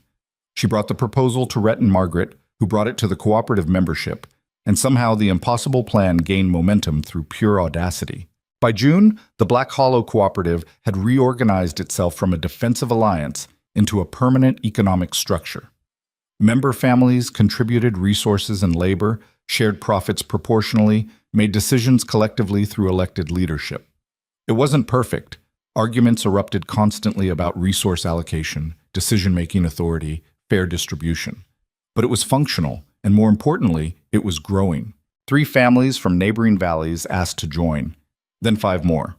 Within 2 months, the cooperative included 28 families across 300 square miles, commanding enough market power to negotiate directly with buyers in Denver and Cheyenne without relying on railroad monopolies or middleman pricing. Boone watched this happen with visible fury. He filed more lawsuits, spread more rumors, attempted more sabotage. But the cooperative had grown large enough and public enough that his tactics were increasingly ineffective. Every move he made was documented by someone, reported by someone, resisted by someone. The darkness he'd relied on had been replaced by scrutiny that neutered his most effective weapons. Then, in late July, Boone made his final move. He challenged the cooperative to a direct competition, separate operations for one full season, competing on all metrics: profit, sustainability, member satisfaction, growth. At the end, both sides would open their books to independent auditors and let the market decide which model worked better. The winner got recognition and credibility. The loser disbanded their operation and ceded the valley to the victor. "It's a trap," Margaret said immediately when the challenge was presented. "He's got resources to sustain losses for a season just to destroy us. We can't compete on pure capital." "But we can compete on efficiency and innovation," Rhett countered. "His model requires overhead we don't have: managers, lawyers, enforcement. Our costs are lower because we're owner-operators. If we can stay disciplined, we might actually have an advantage." The debate raged for days. Some members wanted to decline, seeing the challenge as a distraction from sustainable growth. Others saw it as an opportunity to definitively prove the cooperative's viability. Eleanor found herself oddly quiet during the discussions, thinking about something beyond tactics and strategy. Finally, she spoke at a community meeting where the decision would be made. "This isn't really about economics or market competition. It's about what kind of community we want to be. Boone's model is about efficiency through control: one decision maker, clear hierarchy, profits flowing upward to distant investors. Our model is about resilience through cooperation, distributed decision making, shared risk, profits staying local. Both models can work financially. The question is which one we want to live under." She paused, looking around at faces she'd come to know intimately over these hard months. Families she'd taught, fought beside, sacrificed for, and with. "I came to Montana running from a life where powerful people made decisions about my future without consulting me. I won't build a system here that does the same thing to others, even if that system is more profitable or efficient. So my vote is to accept Boone's challenge, not to prove we're better at his game, but to prove there are other games worth playing." The vote was 18 in favor, 7 against, 3 abstaining. The competition was on. The next 9 months were the hardest of Eleanor's life. The cooperative operated under constant scrutiny from auditors, reporters, and Boone's lawyers watching for any violations or failures. Every decision was documented, every transaction recorded, every problem visible for judgment. There was no room for error and no tolerance for failure. Eleanor threw herself into teaching while simultaneously helping coordinate cooperative operations. She mediated disputes between members, organized community events to maintain morale, wrote endless reports justifying decisions to skeptical observers. She lost weight she couldn't afford to lose, developed chronic headaches from stress, and spent so many nights unable to sleep that exhaustion became her normal state. Rhett was everywhere simultaneously, managing cattle operations, negotiating with buyers, troubleshooting problems, keeping members focused on long-term goals despite short-term setbacks. Eleanor watched him work and understood why he'd survived war and built an empire from nothing. The man had a capacity for endurance that bordered on inhuman, but even Rhett had limits. One night in February, nearly a year after the competition began, Eleanor found him in the cooperative's office staring at financial reports with the kind of blankness that suggested complete mental exhaustion. "We're going to lose," he said without preamble. "Boone's operation shows higher profits, better growth, more efficient resource utilization. By every metric the auditors care about, his model is winning." Eleanor sat down across from him, too tired to be devastated. "Are our members better off than they were a year ago?" "Yes, but that's not the metric being measured. Maybe it should be." Eleanor pulled the reports toward her, scanning numbers that told only part of the story. "Boone's profits are higher because he's extracting maximum value from every operation. Our profits are lower because we're reinvesting in community infrastructure, education, long-term sustainability. His growth is faster because he's absorbing other operations through pressure and acquisition. Our growth is slower because we only accept members voluntarily and we support struggling families instead of cutting them loose. That doesn't change the fact that we're losing by the agreed-upon metrics. Then we change the conversation about what metrics matter." Eleanor felt an idea crystallizing, born of desperation and the kernel of truth she'd been circling for months. "We make the final report about more than just profit. We show quality of life, member satisfaction, community resilience, long-term sustainability.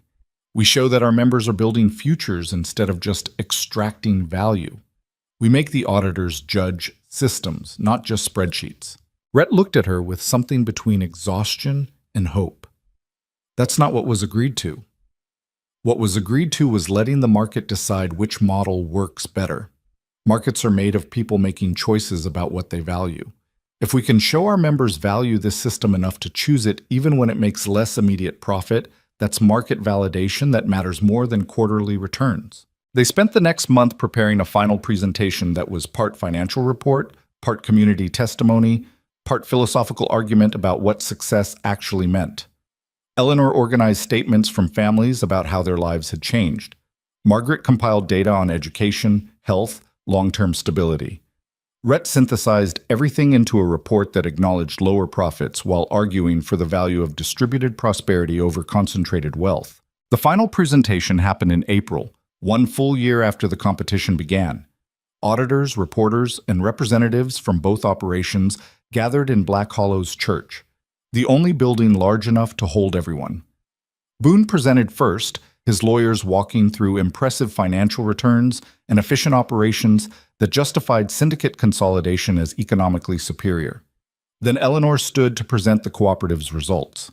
She started with the numbers: lower profits, slower growth, higher per unit costs.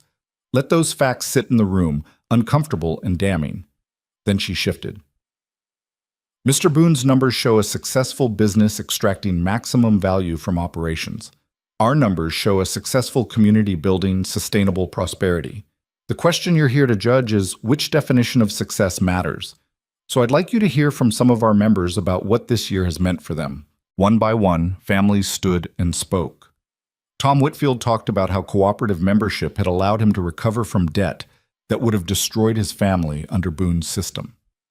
Sarah Mitchell described how community support had kept her farm operational while her husband healed, whereas isolation would have forced her to sell.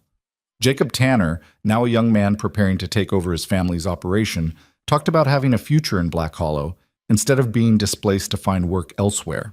20 families spoke, and their testimonies painted a picture of a community that had sacrificed maximum profit for broadly shared stability. It wasn't a story about getting rich. It was a story about building lives that felt worth living. When the last family finished, Eleanor returned to the front. Boone's model works if you measure success by returns to investors who don't live here. Our model works if you measure success by whether people can build lives in the place they call home. Both are legitimate definitions, but only one creates communities that last beyond quarterly profit cycles. The room was silent when she finished. Even Boone's lawyers seemed uncertain how to respond to an argument that acknowledged their factual superiority while rejecting their underlying premise. The auditors took 3 days to compile their final report. When it was presented, the verdict was complicated. By pure financial metrics, Boone's operation was more profitable. But member satisfaction, long-term sustainability, and community resilience all favored the cooperative. The report concluded that both models were viable for different purposes: syndicate consolidation for maximum efficiency, cooperative organization for distributed prosperity. It was, effectively, a draw. Boone responded with fury, insisting that financial superiority was the only measure that mattered. But the narrative had shifted. Newspapers started running stories about alternative economic models, about communities choosing cooperation over consolidation, about whether pure profit was the right measure of agricultural success. The conversation Eleanor had wanted to start was happening on a scale larger than Black Hollow. Then in May, something unexpected happened. 3 of Boone's largest investors visited Black Hollow to see the cooperative operation firsthand. They met with members, toured facilities, asked detailed questions about operations and decision-making. At the end of their visit, they approached Eleanor with a proposition. "We're impressed by what you've built here," the lead investor said. "Not because it's more profitable, it's not, but because it's more stable. Your members have skin in the game. They don't leave when times get hard because this isn't just their job, it's their lives. That kind of stability has value. We're starting to recognize our current model lacks." "I'm not sure what you're asking," Eleanor said carefully. "We're asking whether you'd be willing to consult with other communities interested in forming similar cooperatives. Teach them what you've learned. Help them organize. Share the structure you've developed. The investor paused. We're also asking whether Boone's operation and yours might coexist. Different models serving different needs. His for maximum extraction, yours for sustainable community. We fund both. Let market conditions determine which approach fits which situation. Eleanor felt disoriented, the ground shifting beneath everything she'd understood about the conflict. You're saying Boone would stop trying to destroy us? We're saying Boone would be directed to focus on acquisition and consolidation in territories where that model fits, while leaving communities like yours to demonstrate alternative approaches. It's more profitable for us to have diverse models than to force one model everywhere. Eleanor brought the proposition to the cooperative leadership. The debate was intense. Some members saw it as validation, others as co-optation, still others as the best outcome they could realistically achieve. Finally, they took a vote. The cooperative would accept the offer with conditions: operational independence, no interference in member decision-making, and freedom to share their model with other communities without restriction. If investors agreed to those terms, they had a deal. The investors agreed. Boone, overruled by his own financial backers, was forced to accept a reality he'd spent 2 years trying to prevent. Black Hollow would remain independent, operating under a model that contradicted everything he believed about efficient consolidation. His operation would continue, but in territories where people chose extraction over cooperation. And there would always be territories that made that choice. The war was over. Not through total victory or crushing defeat, but through exhausted détente that acknowledged both models had legitimacy for different purposes. 2 months later, Eleanor stood on the porch of a house being built on the edge of Rhett's ranch. Not his house, hers. Built with her own money from consulting fees as other communities requested help organizing cooperatives. A small house, barely more than a cabin really, but entirely hers in ways no property had ever been. Rhett found her there, watching the sun set over mountains that were no longer threatening, but just beautiful. "You thinking about leaving?" he asked. "Every day. And then I wake up the next morning still here." "Why?" Eleanor considered the question seriously. "Because I spent my whole life before Montana running from cages other people built around me. But here, I helped build something I didn't need to run from. That's different. That's worth staying for. Even though it's hard, even though we barely won and might still lose in the long run. Especially because of that. Easy victories don't teach you anything except how to be comfortable. Hard victories teach you what you're made of and what you're willing to fight for." Eleanor looked at him directly. "You asked me once whether I was getting what I wanted from our arrangement. I am. I found purpose, influence, proof that I matter. What about you? Did you get what you wanted?" Rhett was quiet for a long moment, looking out over land that had nearly been lost more times than either of them could count. "I wanted to keep my ranch and protect the community. I got that mostly, but I also got something I didn't know I wanted." "What's that?" "Partnership. Real partnership with someone as stubborn and difficult as I am, someone who doesn't back down or quit or accept defeat gracefully." He smiled slightly. "Turns out I've been isolating myself, not because I liked being alone, but because I didn't know how to be with someone who could match me. You match me." Eleanor felt something shift in her chest, understanding crystallizing into certainty about a question she'd been avoiding for months. "Rhett Mercer, are you proposing something?" "I'm acknowledging something that's been true for a while now. You're not my employee or my tool or my responsibility. You're my partner, in the cooperative, in the resistance, in building whatever comes next. And if you're open to it, I'd like to make that partnership permanent in ways beyond just business." That's the worst proposal I've ever heard. But Eleanor was smiling despite herself. No romance, no grand gesture, just pragmatic acknowledgement of compatible partnership. "Would you prefer me to get down on one knee and make speeches about destiny and eternal love?" "Absolutely not. That would be dishonest and embarrassing for both of us." Eleanor moved closer to him. "But maybe something between clinical partnership and romantic fantasy? Maybe acknowledgement that we've built something worth protecting together, and that protecting it together permanently makes sense for reasons both practical and emotional? That's the worst acceptance I've ever heard." "Then we're well matched." They stood together on the porch of Eleanor's unfinished house, watching darkness claim the valley while lights appeared in distant homes, families they'd fought to save, communities they'd helped build, lives they'd change through impossible choices and desperate strategies that somehow, against all odds, had worked well enough. Eleanor thought about the woman who'd stepped off a train in Black Hollow, 9 months pregnant with fear and determination, running from a cage toward an uncertain future. That woman had been naive about frontier life, ignorant about survival, hopelessly unprepared for what Montana demanded. But she'd also been right about the thing that mattered most. Freedom wasn't found in comfort or safety or the absence of struggle. Freedom was found in choosing your struggles instead of having them chosen for you. Black Hollow had given Eleanor the chance to choose. She'd chosen to fight, to lead, to sacrifice comfort for purpose and safety for agency. She'd chosen wrong as often as right, had failed as many people as she'd saved, had learned that heroism was mostly just stubbornness combined with luck, and the ability to keep going when quitting made more sense. But she'd chosen. That was the thing that mattered. Every choice had been hers. The victories and defeats, the compromises and stands, the relationships and rejections. No one had forced her, manipulated her, or stolen her agency even when they'd used her influence for their own purposes. She'd walked into every situation with eyes open and accepted consequences she'd earned through her own decisions. That was freedom. Not the absence of hardship, but the presence of choice. Not comfort, but agency. Not perfection, but ownership of her own story. "Are you going to kiss me or just stand there philosophizing?" Rhett asked, breaking her reverie. "I was having a moment." "You can have a moment after. Right now, I'd like to kiss my future wife if she's done contemplating the nature of freedom and agency." Eleanor laughed, genuine, unforced laughter that felt like release after months of tension. "Your future wife has decided she's done contemplating for today. Tomorrow she might go back to it, but tonight, kissing sounds acceptable." High praise from someone who threatened Boone with a rifle. "I contain multitudes." Eleanor kissed him, and it felt right in ways that had nothing to do with romance or destiny and everything to do with partnership earned through shared survival. When they broke apart, she added, "But for the record, if you turn out to be another cage disguised as freedom, I will absolutely use that rifle." Noted and respected.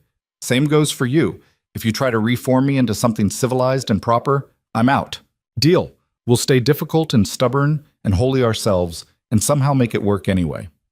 1 year later, Black Hollow celebrated its largest spring gathering yet. Families came from across the territory, some cooperative members, some independent operations, some even from Boone's syndicate properties curious about alternatives.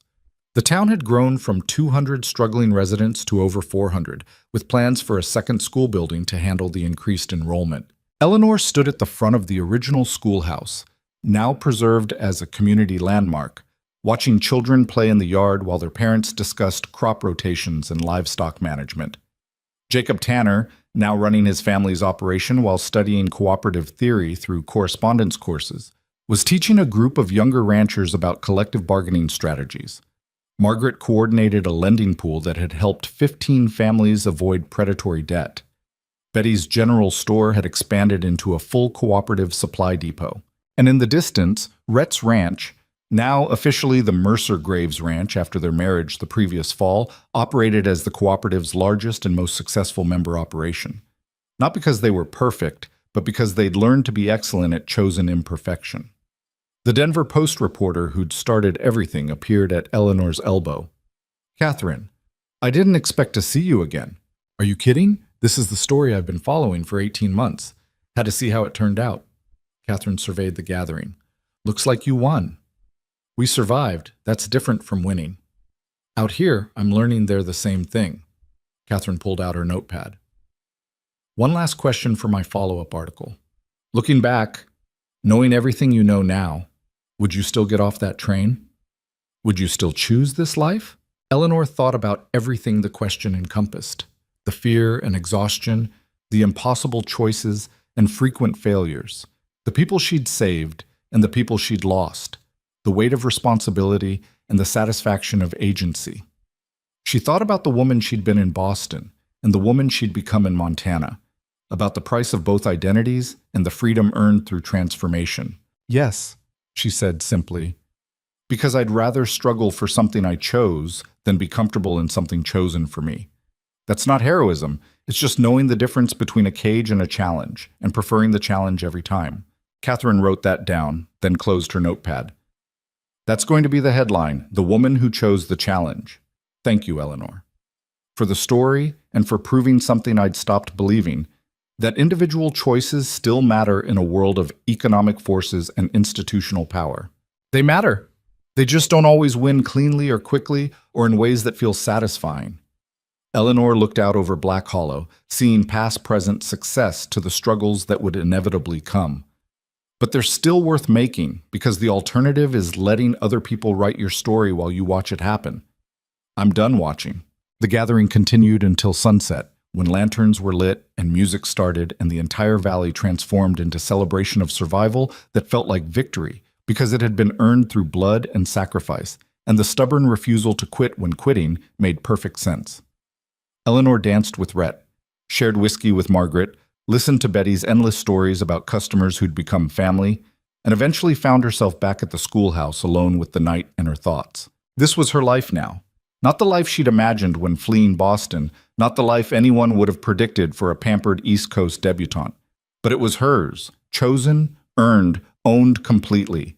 Every scar, every victory, every failure belonged to her in ways that comfort and safety never could have given. She thought about the rifle still kept in her desk drawer, about the financial reports she'd learned to read, about the community she'd helped build through decisions both right and catastrophically wrong.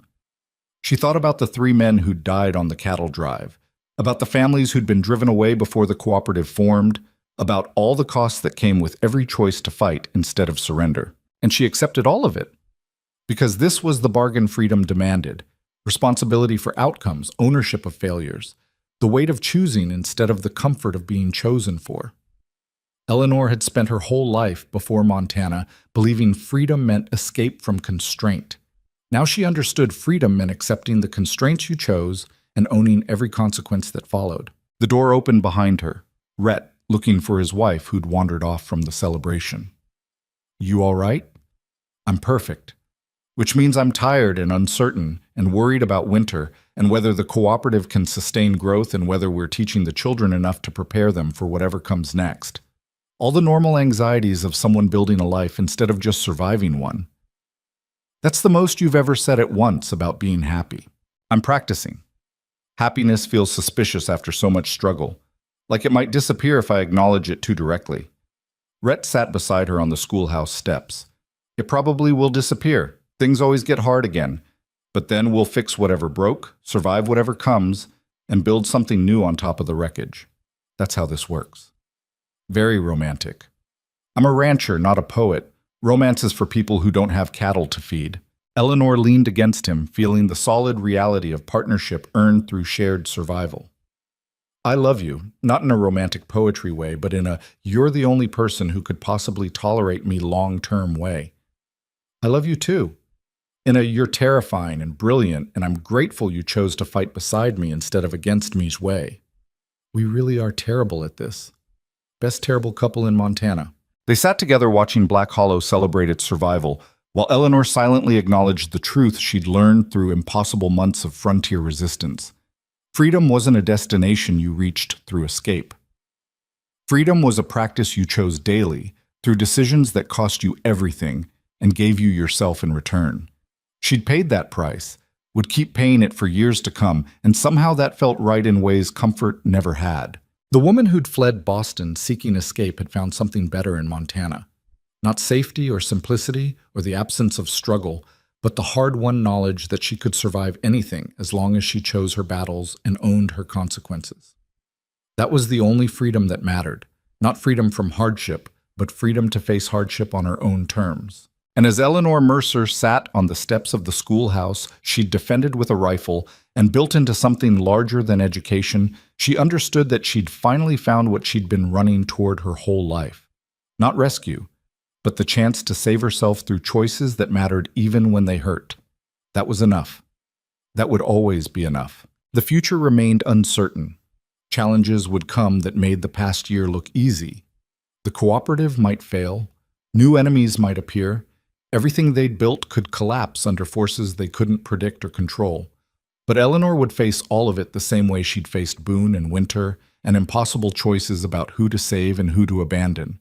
With eyes open, rifle ready if needed, and the absolute certainty that whatever came next, it would be hers to choose and hers to own. That was the Iron Wolf's gift to Black Hollow. Not salvation, but the tools to save themselves.